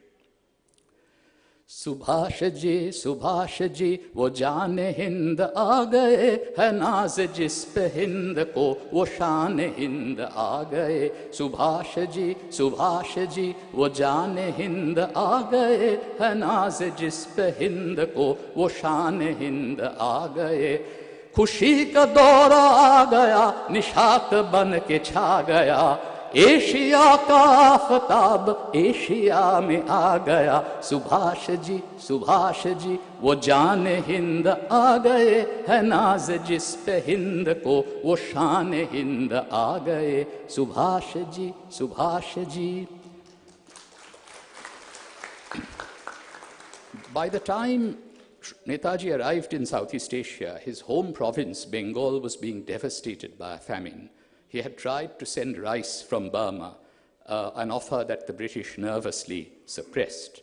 The artistic milieu in Shantiniketan responded to this catastrophe. Here you see, this was of course the arrival in Singapore on 2nd July when he was greeted with Subhashaji. And then here you see Nandalal's painting of Annapurna. In a combination of tempera and Japanese wash, he created the haunting Annapurna and Rudra. Annapurna is seated on a lotus, holds a bowl of rice in her hands. Before her stands Shiva, reduced to a skeleton, holding a begging bowl. Ramkinkar Bej and Jainul Abidin were among the other artists who captured the human tragedy of the man-made famine of 1943. In November 1943, Netaji made sure paintings and poetry that had helped forge bonds between India and Japan since the turn of the 20th century would figure prominently on his itinerary. He visited the Ueno Museum of Art with Anand Mohan Sahai and Abid Hassan. Having learned that his war cry Chalo Delhi had inspired the composition of a Japanese song by Yun Noguchi for NHK, Marching to Delhi, he asked for and received an English translation. In a blazing sand your palm grasps, you will find all the rewards that death bestows, and the hunger you suffered from the hundreds of years can't be filled till an independence feast is spread. On the eve of the proclamation of the Azad Hind government, on October 21st, 1943, a Hindustani version of Tagore's Jana Gana Mana was produced by Netaji, Abid Hassan, and Mumtaz Hussain, while the tricolour with the Gandhian charkha in the middle was adopted as the flag of independence. When I sent the original notation written down in 1943 from the archives of the Netaji Research Bureau, the Carnatic music maestro T.M. Krishna noticed a few interesting variations from the score created by Direndranath Tagore for Jana Gana Mana. The Azad Hind anthem, Subh Sukh Chainaki, would have been sung between 1943 and 1945 not only by martial voices of soldiers from India's north, but a multitude of civilian voices who had rallied to Netaji's call from the subcontinent south. So Prem Saigal and Lakshmi Swaminathan would have sung the song. On Netaji's birth anniversary in 2022, we were delighted to close the traditional birthday assembly here with a beautiful rendition of the song following the original 1943 notation by a dozen of T.M. Krishna's students. The Aine Orchestra, conducted by Ram Singh, created a very large repertoire of stirring songs whose melodies were drawn from diverse sources. In addition to Kadam Kadam Badhaye Ja and Hum Dehli Dehli Jayenge, a Gurkhali song was based on a popular Japanese tune. The celebration of India's national greeting that Netaji gave to his country took the form of a qawwali. Azad Hind Sena ne jab Netaji ka पैगाम लिया आजाद हिंद सेना ने जब नेताजी का पैगाम लिया। जय हिंद का नारा गूंज उठा, हाथों में तिरंगा थाम लिया। जय हिंद का नारा गूंज उठा, हाथों में तिरंगा थाम लिया। जय हिंद का नारा गूंज उठा, हाथों में तिरंगा थाम लिया। Abid Hassan was fond of telling us about his famous visit to the Chettiar temple in Singapore. Netaji had refused to go first, saying that you don't let all members of castes and communities in, I will not go. Abid Hassan was very disappointed because they needed resources for the struggle for freedom. Then they went when a national demonstration was planned, and Netaji went flanked by Muhammad Zaman Kiani and Abid Hassan. And Abid Hassan has written that he remembers Netaji's speech as a symphony of music, and that music sustained him when he went to fight in the Battle of Imphal. And the political impact of Netaji's Army of Liberation in the winter of 1945-1946 was best captured by Dilip Kumar Roy, who vividly described how Subhash's suddenly amplified figure added to the romance of an Indian national army marching, singing to Delhi, galvanized a frustrated nation out of its torpor, and substantially damaged the insulation of the Indian army from the magnetic currents of popular enthusiasm for immediate independence. During the tragic religious strife of 1947, music provided some solace. In Noakhali, this was, of course, the INA marching towards Delhi. In Noakhali, in 1947, when Gandhi set out on his journey on foot, Manu Gandhi sang his favorite hymn, Vaishnava Janato, and at Gandhiji's suggestion, they would sometimes replace the word Vaishnava with Muslim and Isahi as they sang the chorus lines. A little later, an Asian Relations Conference was organized in Delhi in late March and April of 1947. Sarojini Naidu presided, and she asked, who wants a monotonous culture? Who wants a uniform culture? Who wants a colorless culture? It was a colorful cosmopolitanism that would bring Asians together. There were deliberations, political ones, but there were cultural exhibitions. There was an exhibition of nearly 200 paintings by Abanindranath, Nandalal, Ashit Haldar, Shardar Ukil, Jamini Roy, and Abdur Rahman Chugtai. Japan may have been absent at that conference, but a Japanese brush drawing, Fish, by Kakemonos, proved to be a major attraction for delegates and visitors alike. Gandhiji gave one of the final speeches, and he begged the foreign visitors who had come to India in the spring of 1947, do not carry the memory of that carnage beyond the confines of India. It was as if it had nothing to do with the true spirit of Asia. In an assertion of innate faith, he proclaimed, Asia has to conquer the West. The early years following Indian independence witnessed some skillful engagement with cultural diplomacy, not just by the state, but by talented citizens. Dilip Kumar Roy went to Japan, the United States, and Europe in 1953. In Tokyo, he visited Renkoji, the Buddhist temple, where his friend's mortal remains were kept and are still kept. And he enchanted his listeners at Stanford University with expositions of the ragas, malkons, jhijit, and of course Bhairavi, which he likened to the ancient Greek Phrygian mode. And at the Asian Academy in San Francisco, he started the concert with Dhanodhanno Pushpobhara. In the academic setting of the University of Göttingen, Dilip's opening gambit was his father's Jedin Shunila Jaloti Hoite, Utile Janoni Bharatavarsho, and that paid huge dividends. He began with the Bengali original, followed by Aurobindo's English translation. his own Sanskrit version, and finally his friend Professor Helmut von Glassenap's German translation, which struck an immediate chord with the audience. Dilip had left Delhi on January 8, 1953.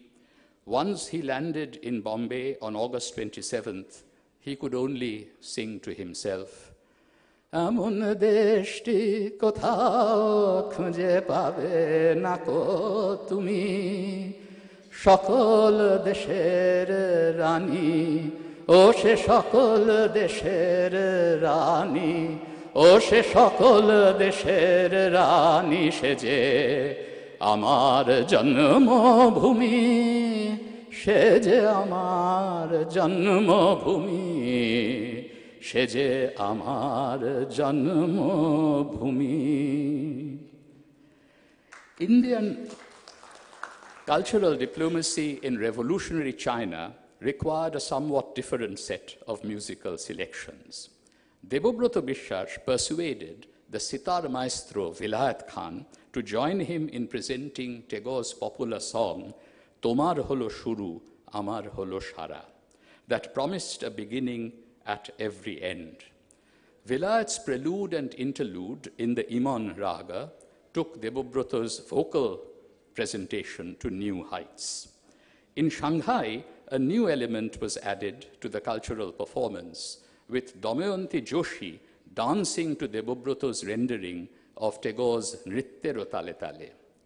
"With the rhythm of your dance, O Nataraj, make me free from all bonds, wake me up from sleep, and let the rhythm of your bond-free song fill my heart." Debabrata titled the presentation "Liberation of Man," and there were calls for encores. The starting point for all arts, poetry, painting, or music is the breath, Rabindranath had once said. The rhythm which is inherent in the human body and which is the same everywhere and is therefore universal. Tagore's commitment to a different universalism and a colorful cosmopolitanism, happily coexisting with patriotism, led to this critic of narrow nationalism being embraced posthumously as the author of two national anthems of India and Bangladesh and the influencer of a third, the Sri Lankan anthem. It is this celebration of the spirit of universality in the second verse of Jana Gana Mana, beyond the bounds of India's national anthem, that is the need of the hour today. Both Anisa and Sumantra have said that we are living through troubled times, and we need to recall Netaji's ideal of equality and unity. Equality among religious communities, linguistic groups, and all genders. That is the basis on which we can forge true unity in India. So let me close with not the national anthem, but the second verse of Jana Gana Mana, and also how Netaji, Abid Hassan, and Mumtaz Hussain had rendered that voice for the soldiers of the Azad Hind Fauj. Aharaha taba avbhan pracharita shuni taba udar bani Hindu Buddha Sikh Jaina Parashik Mushalman Krishtani Purab Paschima Ashe Tabo Singhasana Pashe Prem Har Hai Gatha. The simple Hindustani Azad Hind version with a delicate variation in the melody went thus.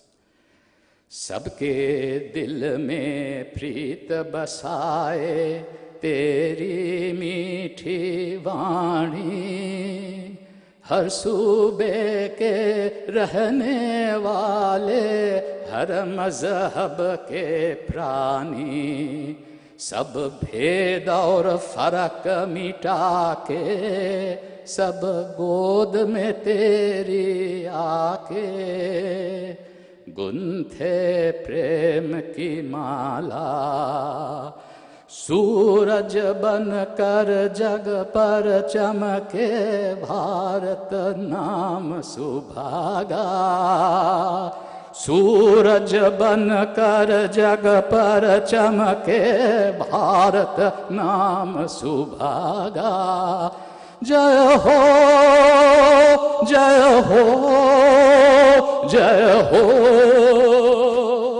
जय जय जय जय हो भारत भाग्य है जागा जय Hind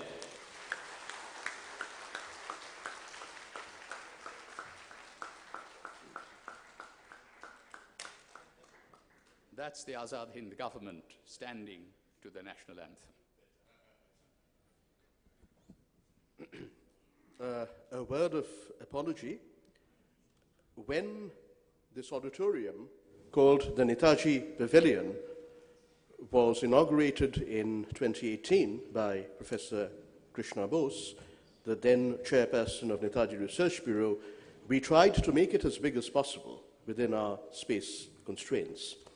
But clearly it is not big enough, and many of you have had to stand for quite a long time, and very many others have not been able to get in at all.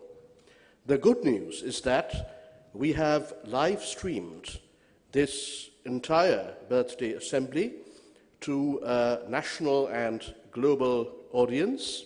Netaji Research Bureau has numerous friends across the subcontinent and the world. So it's on our YouTube channel at https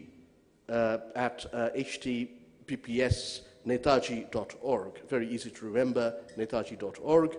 And in case any of you would like to revisit the program, it's there waiting for you.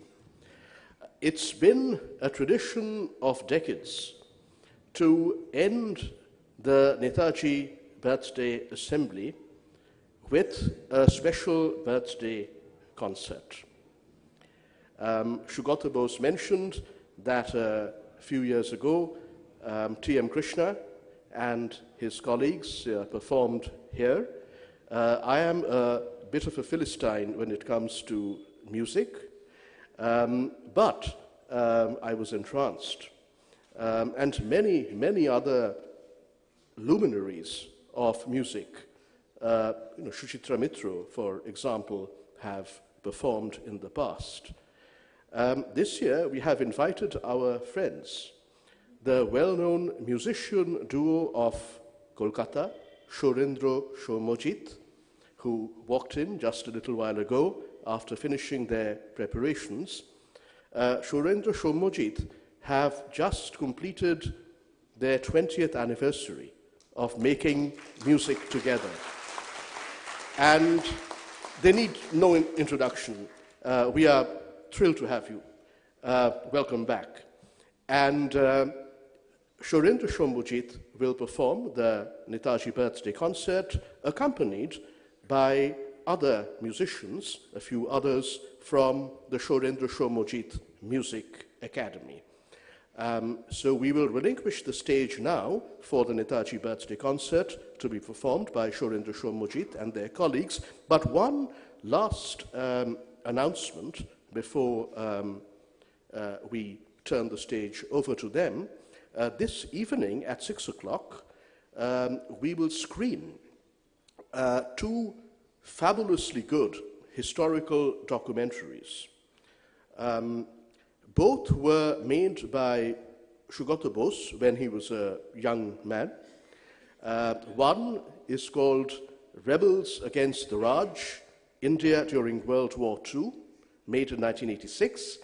It covers three themes: India during World War II, the Bengal famine, the Quit India movement, Bharat Chharo Andolon, and, of course, the Azad Hind movement and the Indian National army. The second documentary is simply titled Netaji and India's Freedom. So Rebels Against the Raj will be screened on this large screen in the Netaji Pavilion from 6 to 7, and Netaji and India's Freedom from 7 to 8. Both are approximately 50 minutes long. Why are we doing this? Well, to go back to something that has been raised already, it is our mission, it is Netaji Research Bureau's mission to educate the people of our country, and especially the students and the youth, about Subhas Chandra Bose's ideals and his life of struggle. Jai Hind. And we have ended at the auspicious moment of Subhas Chandra Bose's birth in Cuttack, and that is being signaled by those fireworks. Jai Hind.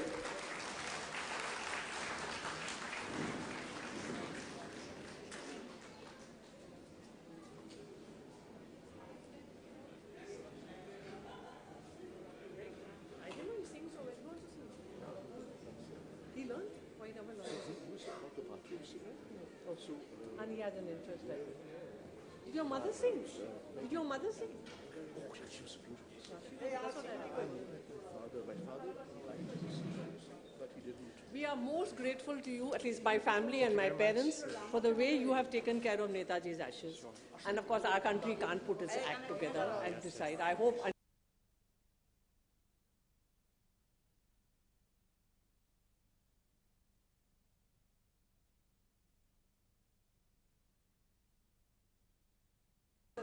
Mic take to Din.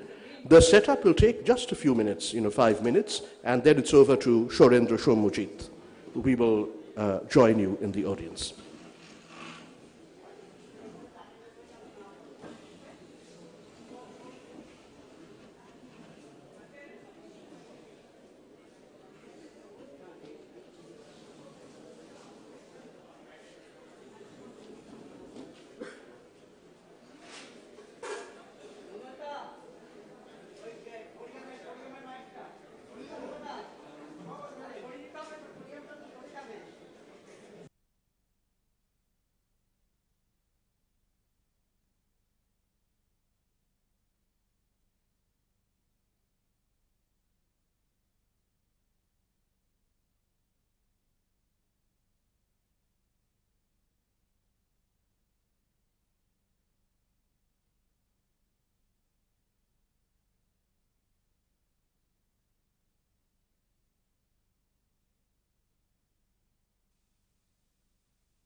Very good morning, ladies and gentlemen. এই অনুষ্ঠানটা করতে আসার পেছনে অনেকটা কি বলবো অনেকটা excitement অনেকটা অ্যাডভেঞ্চার থাকে কারণ এই মঞ্চটা এবং যার জন্য আজকে এই সকালে আমরা সবাই সমবেত হয়েছি সেই মানুষটা যে সাহস যে স্পর্ধার এক নিদর্শন রেখে গেছেন ইতিহাসে ফলে তাকে আমাদের মতো ক্ষুদ্র মানুষের কি বা অর্ঘ্য অর্পণ করার মতো আছে কিন্তু সেই সময়ের কিছু গান যে গানগুলো কালোত্তীর্ণ, যে গানগুলোর মধ্যে দিয়ে সেই সময়ের স্ট্রাগলটা, যেমন সুগতদা বলছিলেন, সেটা রয়েছে। সেরকম কয়েকটা গান গাওয়ার চেষ্টা করছি। মণিমাসি,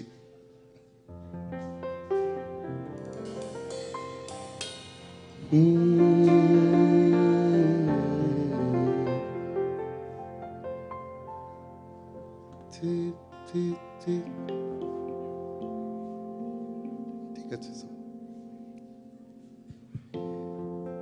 প্রথমেই গুরুদেবের একটি গান, যে গানটি আমার মনে হয় যে বাঙালির অন্যতম শ্রেষ্ঠ একটা সূচনার সুর।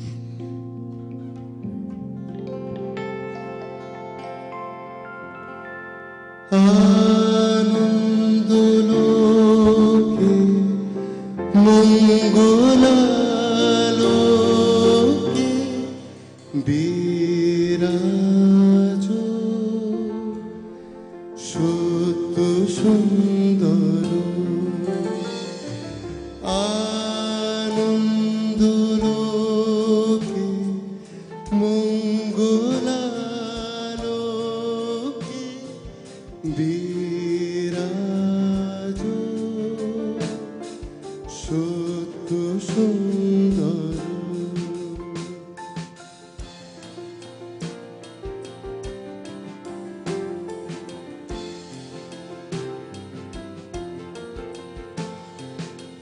মহিমা তবু উদ্ভাসিত মহাগগন মাঝে, মহিমা তবু উদ্ভাসিত মহাগগন মাঝে, বিশ্ব জগৎ মণিভূষণ বেষ্টিত চরণে,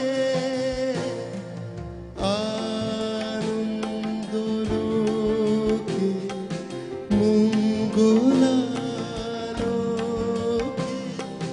বিরাজ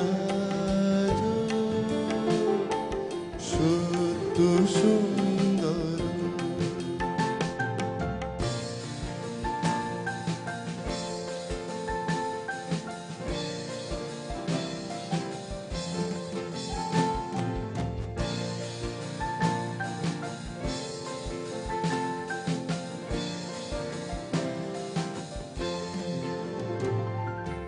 জগতে তবু কি মহোৎসব বন্দন করে বিশ্ব, জগতে তবু কি মহোৎসব বন্দন করে বিশ্ব, শ্রী সম্পদ ভূমাস্পদ নির্ভয় চরণে,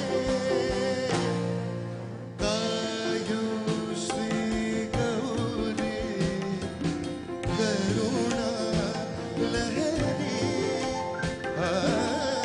কায়ুশ্রী গৌরী করুণা লহরী,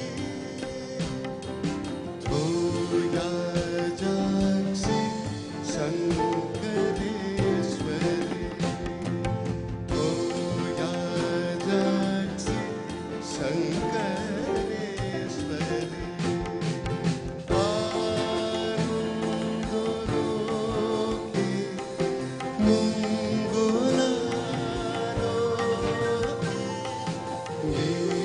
বিরাজ। আমরা সবাই মিলে গাই আজকে এই গানটা। আনন্দ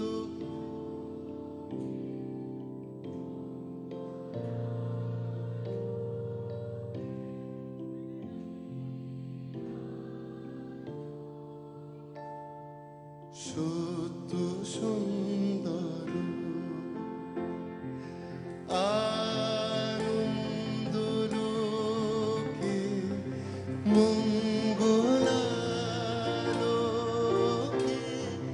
বিরাজ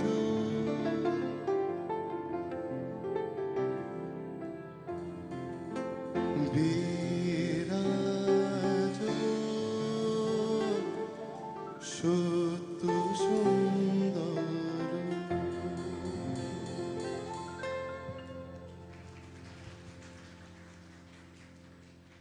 যে গানটা গাইলাম কায়ুশ্রী গৌরী, আপনারা সবাই জানেন, এখানে সবাই সুধীগণ, যে Rabindranath was inspired from the state anthem of Mysore, which is Kayushri Gauri, and that is how this song was made. তাই we just went back to সুগতদা সমস্ত গান এমন সুন্দর করে গেয়েছেন যে আমি দেখলাম আমার সব লিস্টের গান কমন, কিন্তু এর পরের গান যেটা ভেবেছিলাম গাইবো, আমরা এটার ভার্সনও করেছিলাম 1943-তে আজাদিন ফৌজ এই গানটি দিয়ে অভ্যর্থনা জানিয়েছিলেন নেতাজিকে সিঙ্গাপুরে। What a beautiful song. So our version.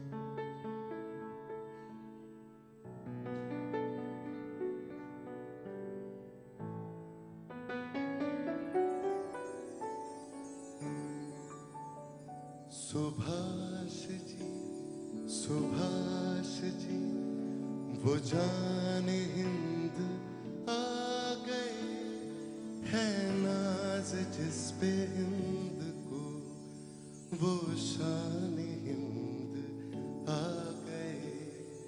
Subhash ji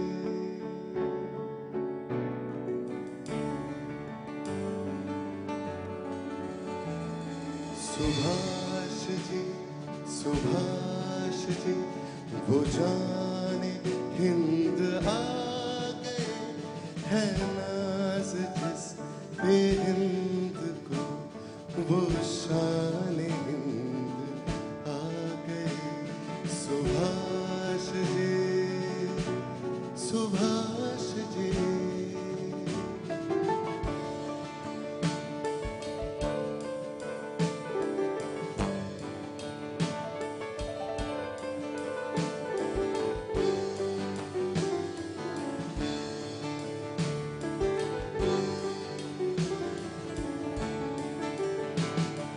Subhash शान हिंद है, सुभाष शान हिंद है।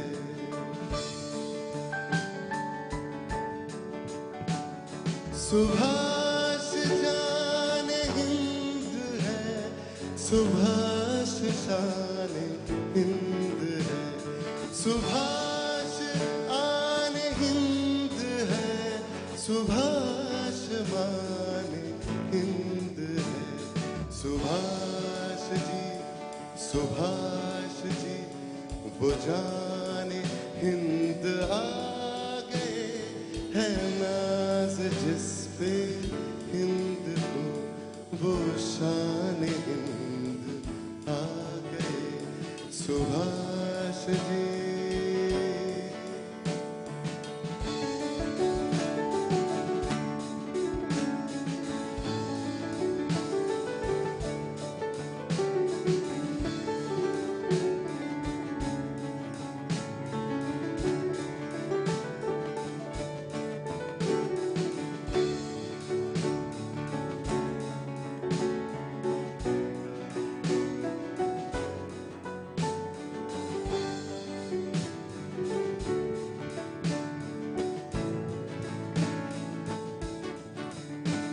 तूफान हिंद आएंगे, वो जान हिंद लाएंगे। फिरंगियों की कौम पर वो कहर बन के छाएंगे। सुभाष जी वो जान हिंद आ गए, है नाज जिस पे हिंद को, वो शान हिंद आ गए। सुभाष जी सुभाष जी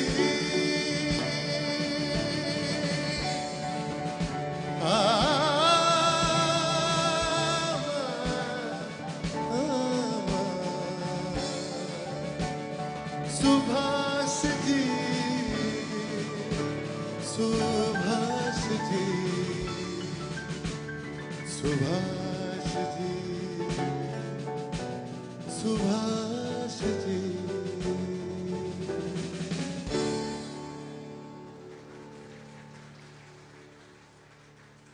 এরপর একটা অন্যরকম পিস আপনাদেরকে শোনাবো।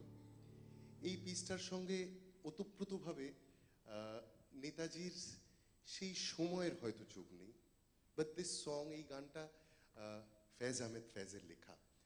And as many times we listen to this song, even we made a version of this song, we have only used Netaji's photographs, and we feel this song it somehow depicts the picture of Netaji because it says, "Bol ke lab azad hai tere, bol zaba jab tak teri hai." So এই সাহসটা, এটার সঙ্গে আমরা একটু আমাদের মতো করে একটা অন্য ছোট্ট পিস অ্যাড করে we would present it to you. See.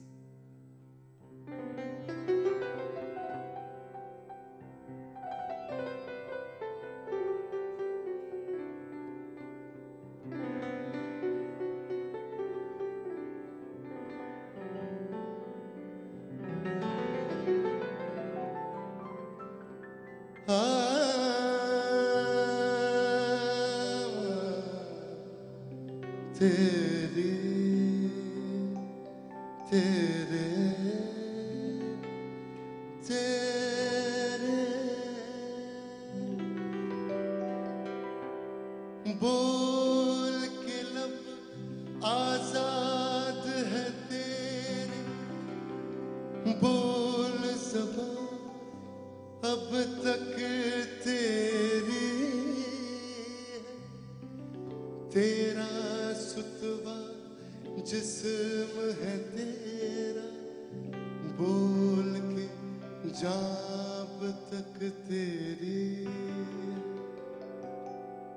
बोल ये थोड़ा वक्त बहुत है, जिस्म जुबां की मौत से पहले, बोल के सच जिंदा है तुझ में, बोल के जान अब तक तेरी है, बोल के जान अब तक तेरी है।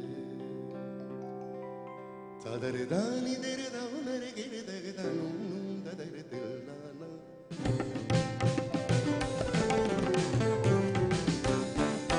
तादर दानी देर दाउनर गिर दग दानू ददर नूम ददर दानू ददर दिल नाना।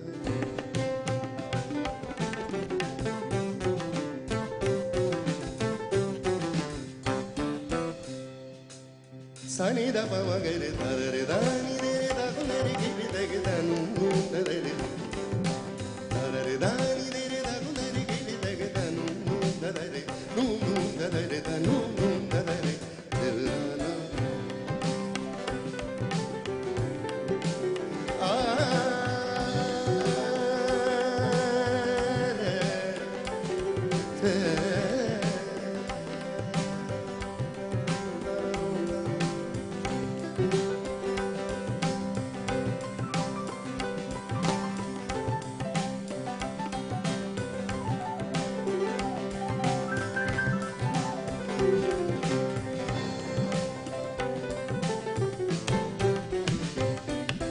Janda janda dire dir, janda janda dire dir, tana tana kudai dir, sani sa dhani sa re, janda janda dire dir, tana tana kudai dir, maga mare gama pa, janda janda dire dir, tana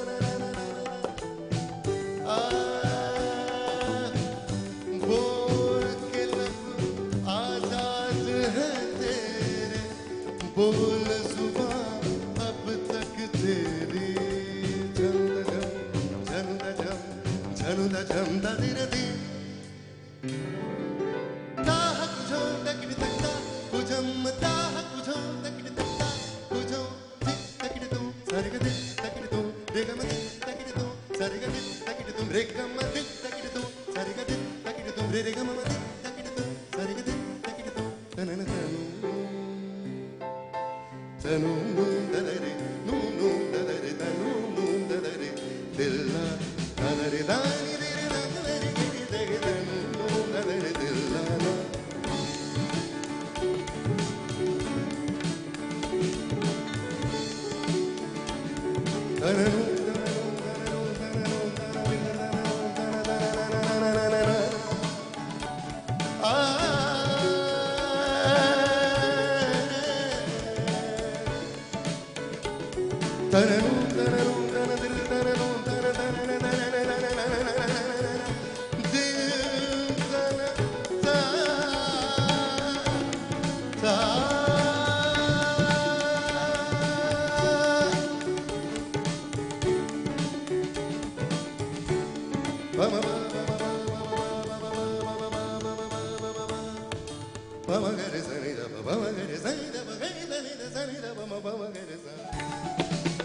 Sugata mentioned about this, all-time great bhajan in Rag Khamaj.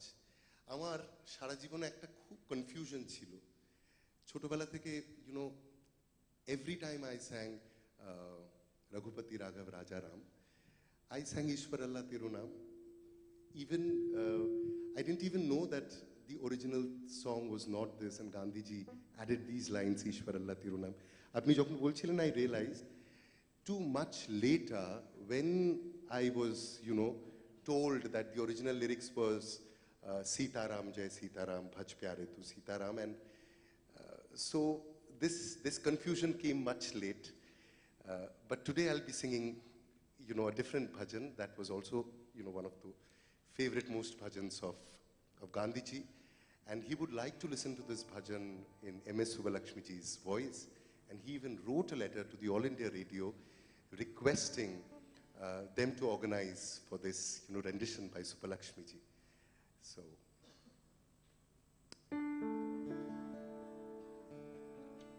Vaishnav Jan, ki dibi? See.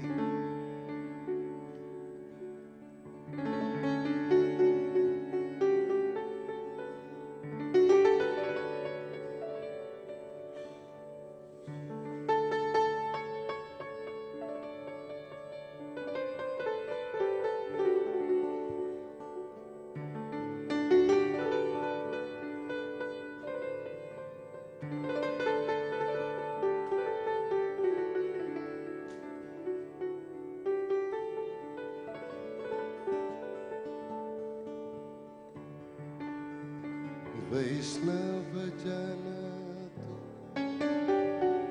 तेने कहिए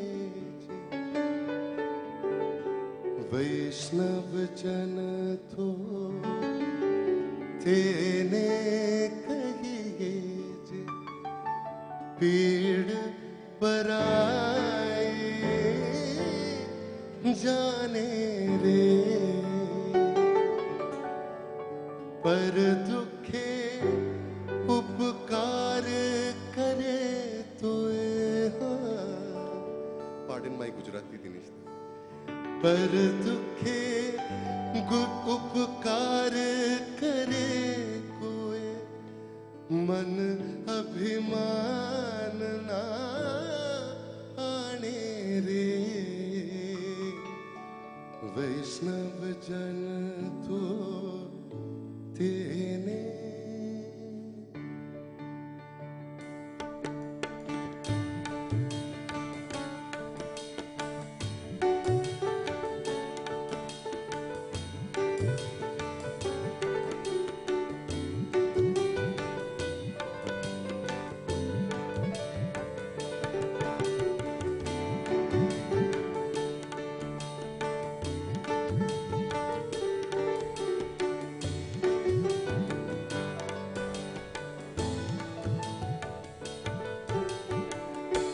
वैष्णव जन तो तेने कहिए पीड़ पराए जाने रे वैष्णव जन तो तेने कहिए पीड़ पराए जाने रे पर उपकार करे कोई मन अभिमान ना आने रे वैष्णव जन तो तेने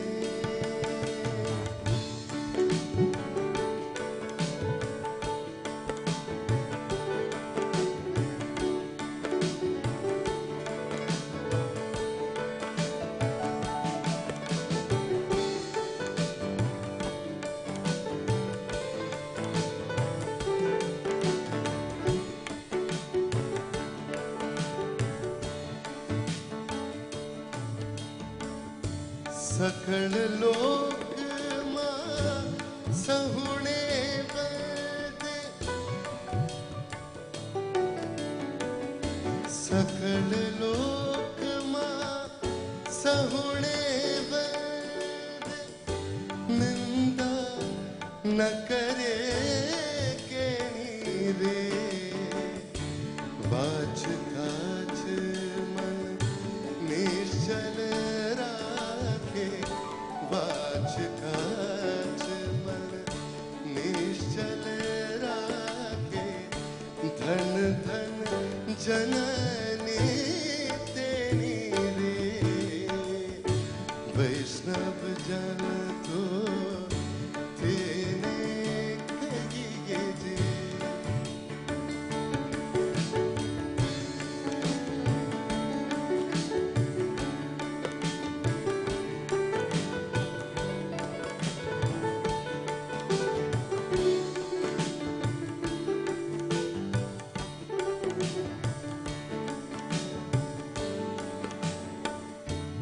समदृष्टिनि तृष्णा त्यागी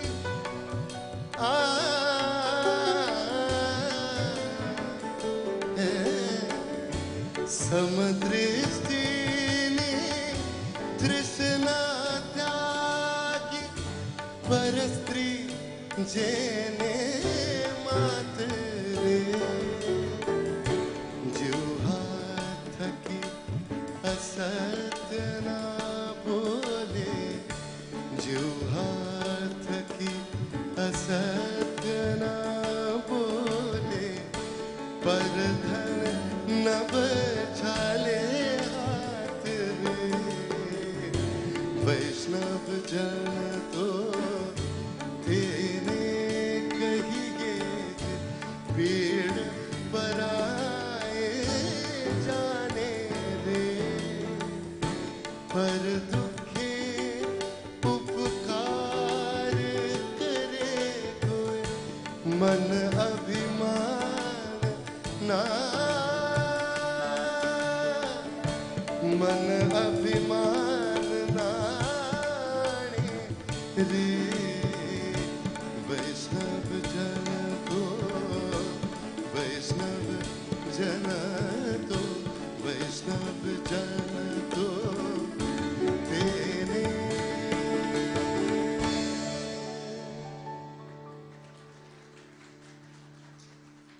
যদি সবাই ফিরে যায় ওরে ওরে ও ভাগা সবাই ফিরে যায় যদি গহন পথে যাওয়ার কালে কেউ ফিরে না যায় যদি গহন পথে যাওয়ার কালে কেউ ফিরে না যায় তবে পথের কাঁটা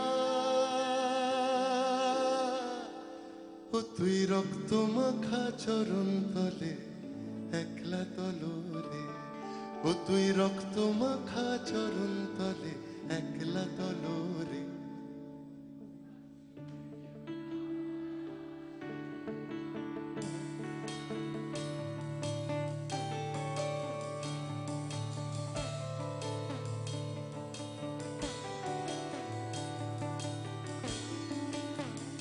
যদি তোর ডাক শুনে কেউ না আসে যদি তোর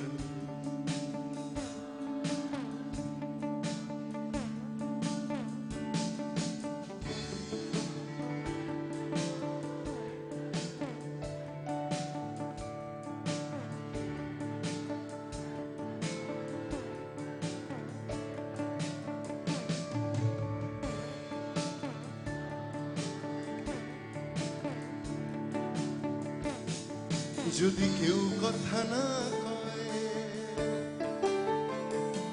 যদি কেউ কথা না কয় ওরে ওরে ও ভাগা কেউ কথা না কয় যদি সবাই থাকে মুখ ফিরায় সবাই করে ভয় যদি সবাই থাকে মুখ ফিরায় সবাই করে ভয় তবে পরাণ খুলে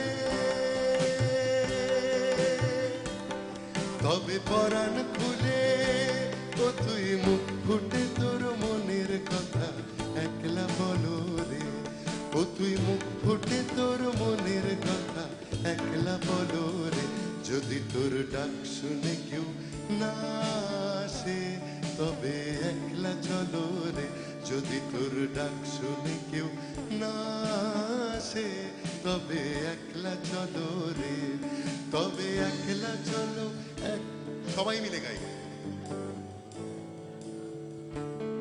তবে একলা চলো যদি তোর ডাক শুনে কেউ যদি তোর ডাক শুনে কেউ continue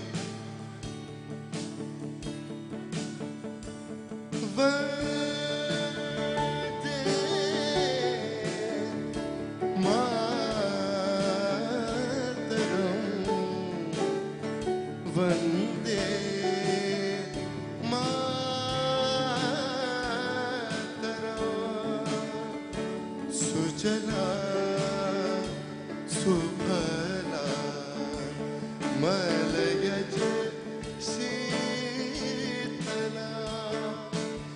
सश्यामला Mataram Vande Mataram Vande Mataram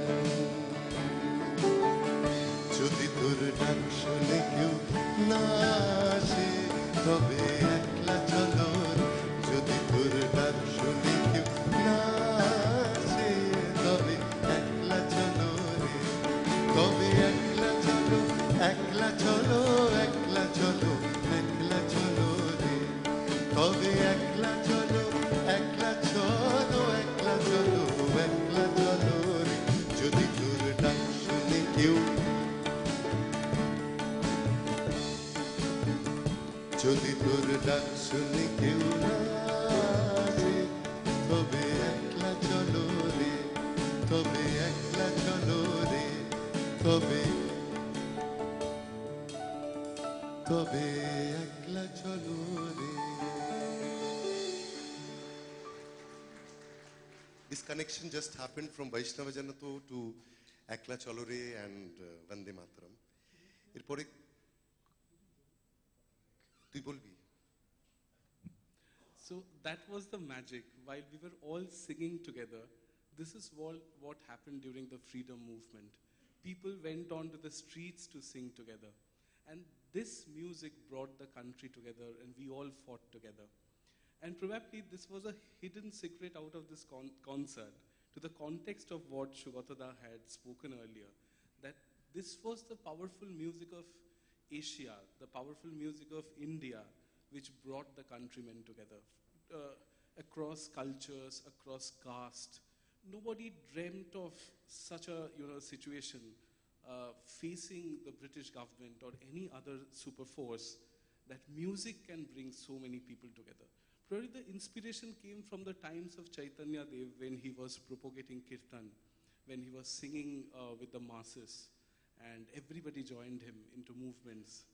So this was just a natural experiment that we tried to place for you, that when we sing and when everybody sings together, it brings in a very different power, and a power of joy, a joy of humanity, that nobody is different. I have a voice, you also have a voice, and it's a space where the voices meet. So how do we carry on?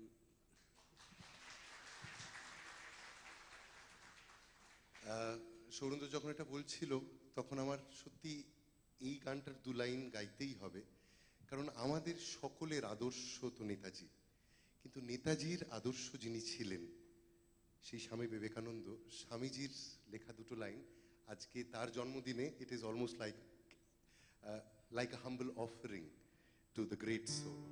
C দে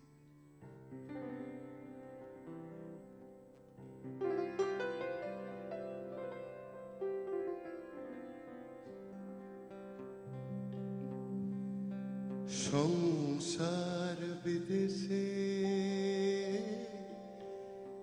বিদেশির বেশে সংসার বিদেশে বিদেশির বেশে ভ্রম কেন ভ্রম কেন অকারণে মনোচল নিজ নিকেতনে।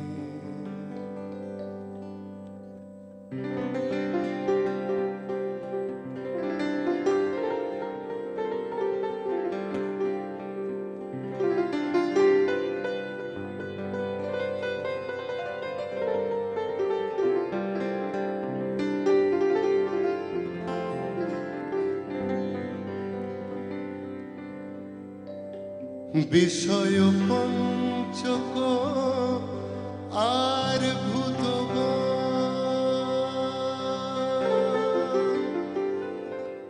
বিষয় পঞ্চক আর ভূতগণ সবই তোর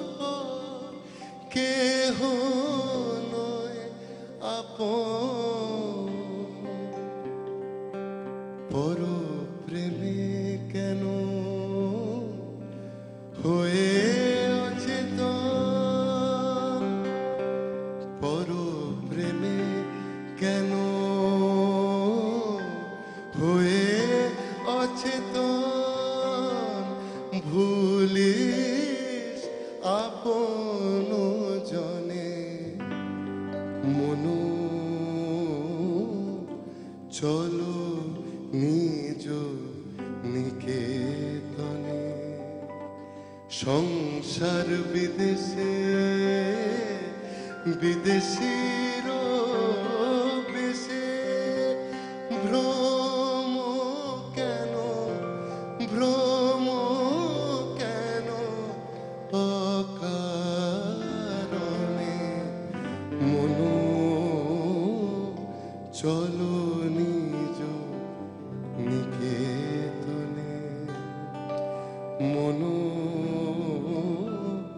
চলো নিজ নিকেতনে।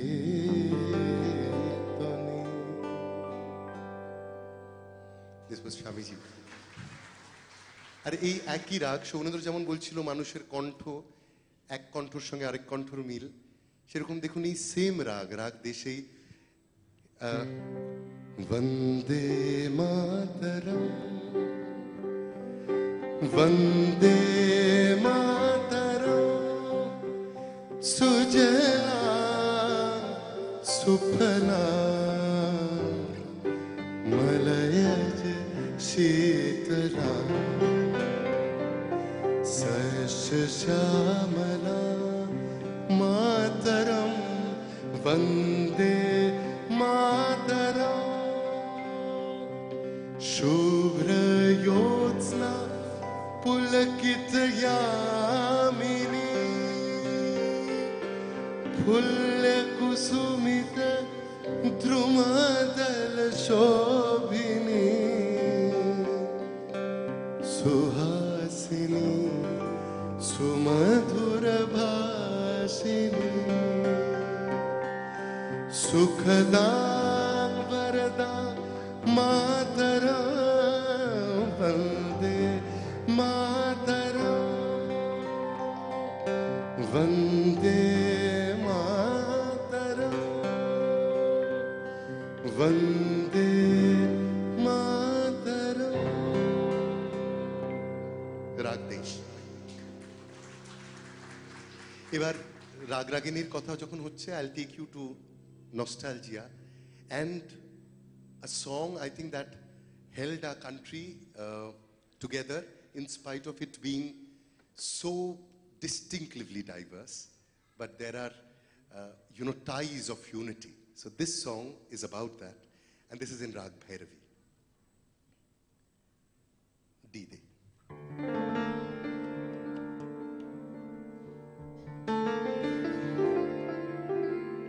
দুটো গান আর গাইব, ওইটা আর আরেকটা।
सुर की नदियाँ हर दिशा से बह के सागर में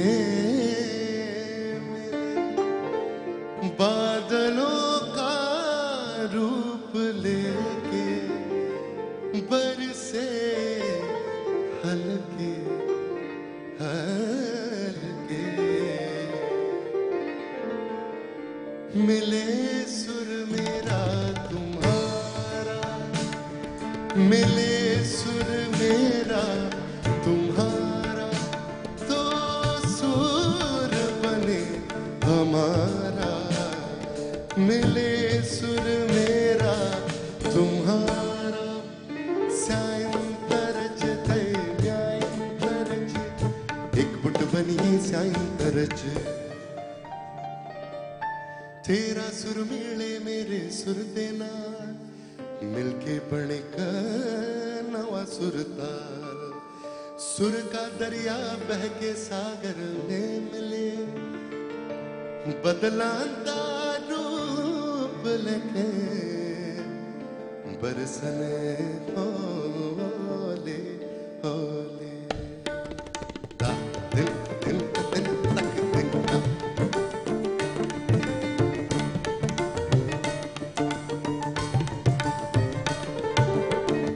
इसेंदा नम इरुबर सुरमम नमदा दिसई वेर नाडालु आडिसई आडुगल मुगिला मरया कोरी बदपो दिसई नन्न तनिगे निन्न तनिया सेरे नंते नम्म तनिया ना स्वरमो नी स्वरमो संगममे मन स्वरंगा अवसरिंचे इंद्रे स्वरगुम लिंगडूरे स्वरगुम उत्तुजनु नोरे स्वरमाय तोमार शूर मोदेर शूर सृष्टि कोरु कोई कुशु तोमार शूर मोदेर शूर सृष्टि कोरु कोई कुशु सृष्टि हो कोई कोता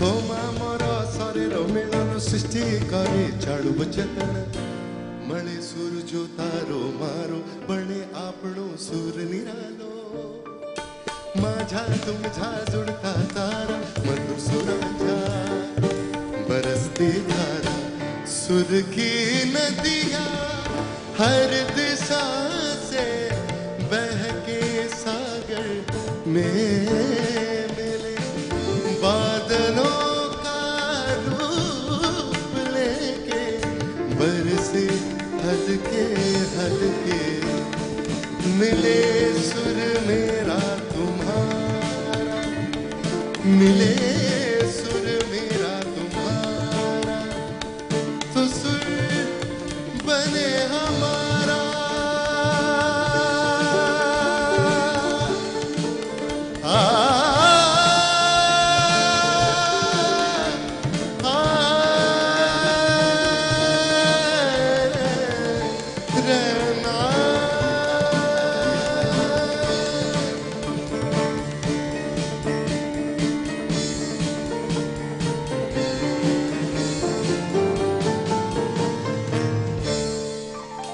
आज राधा ब्रिज को चले, आज राधा ब्रिज को चले, आज राधा ब्रिज को चले, आज राधा ब्रिज को चले, संगले परसन की रे, संगले परसन की रारा ब्रिज को चले, आज राधा ब्रिज को चले, आज राधा ब्रिज को चले, ब्रिज को चले, ब्रिज को चले रे आने ता तो सुर तो सुर बने हमारा रे रे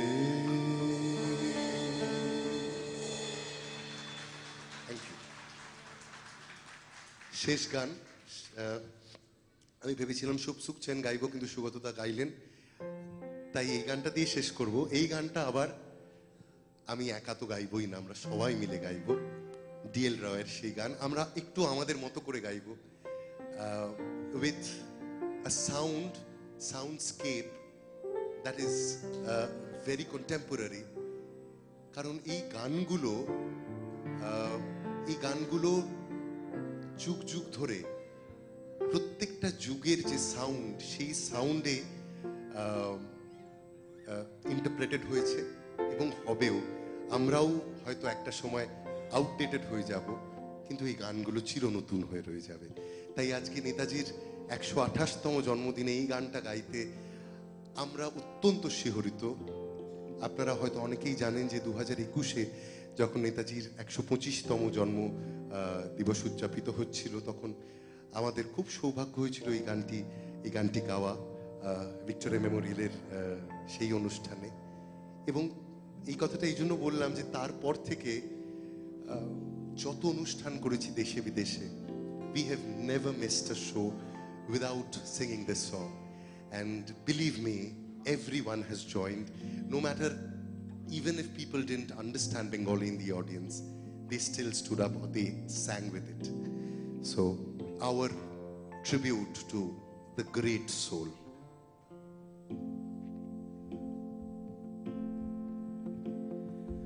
ভাইয়ের মায়ের তো স্নেহ কোথায় গেলে পাবে কেহ, ও মা তোমার চরণ দুটি বুকে আমার ধরি। আমার এই দেশেতে জন্ম যেন এই দেশেতে মরি।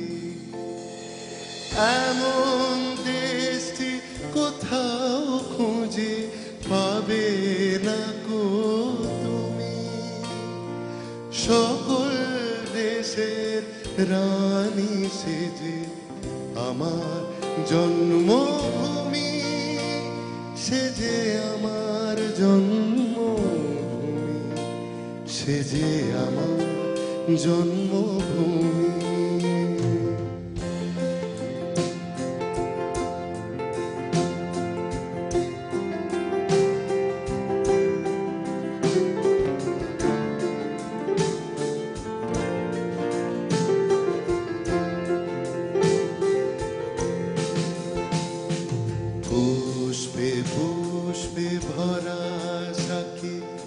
কুঞ্জে কুঞ্জে গাহে পাখি গুঞ্জরিয়া আসে ওলে, পুঞ্জে পুঞ্জে দে গুঞ্জরিয়া আসে ওলে, পুঞ্জে পুঞ্জে দে। তারা ফুলের ওপর ঘুমিয়ে পড়ে ফুলের মধুকে। এমন দেশটি কোথাও খুঁজে পাবে না গো তুমি। সকল দেশের রানী সেজে আমার জন্মভূমি, সেজে আমার জন্মভূমি, সেজে আমার জন্মভূমি। ধন ধান্য পুষ্প ভরা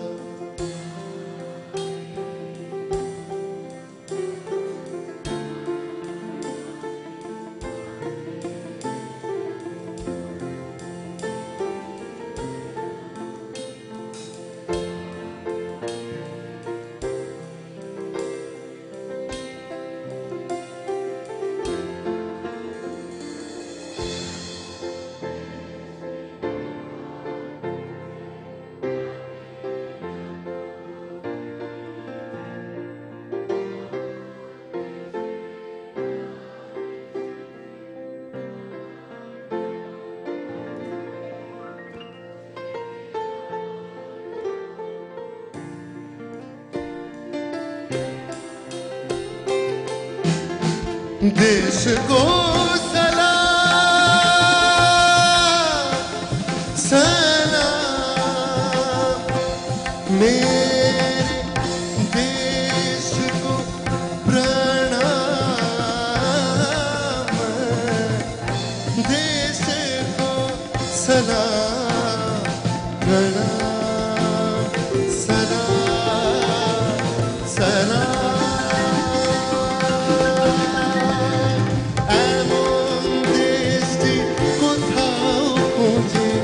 পাবে না গো তুমি সকল দেশের রানী সেজে আমার জন্মভূমি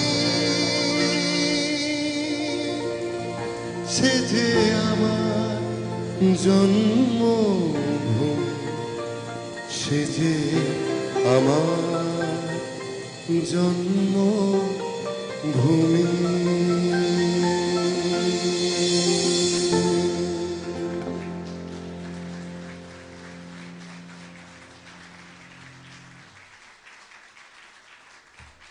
আমি বিশেষ কৃতজ্ঞতা জানাচ্ছি নেতাজি রিসার্চ ব্যুরোকে সুগতদাকে ফর ইনভাইটিং আস এবং আমাদের এই সুযোগটা দেওয়া to cherish this moment throughout our life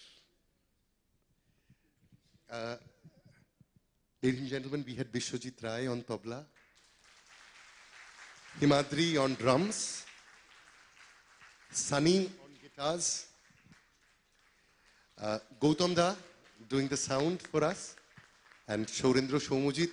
আজকে আমরা bow down করব এই পুণ্যভূমি এই বাড়িটিকে এবং আপনাদের সকলকে। Please join me in thanking sourendro-soumyajit and their entire music academy for making the music of freedom flow in Netaji Bhawan on Netaji's birth anniversary. Wonderful performance, and the blessings from this sacred place will always be with you. Jai Hind. And I'm just going to present to sourendro-soumyajit and the others our new publications that came out today, which you witnessed the release of.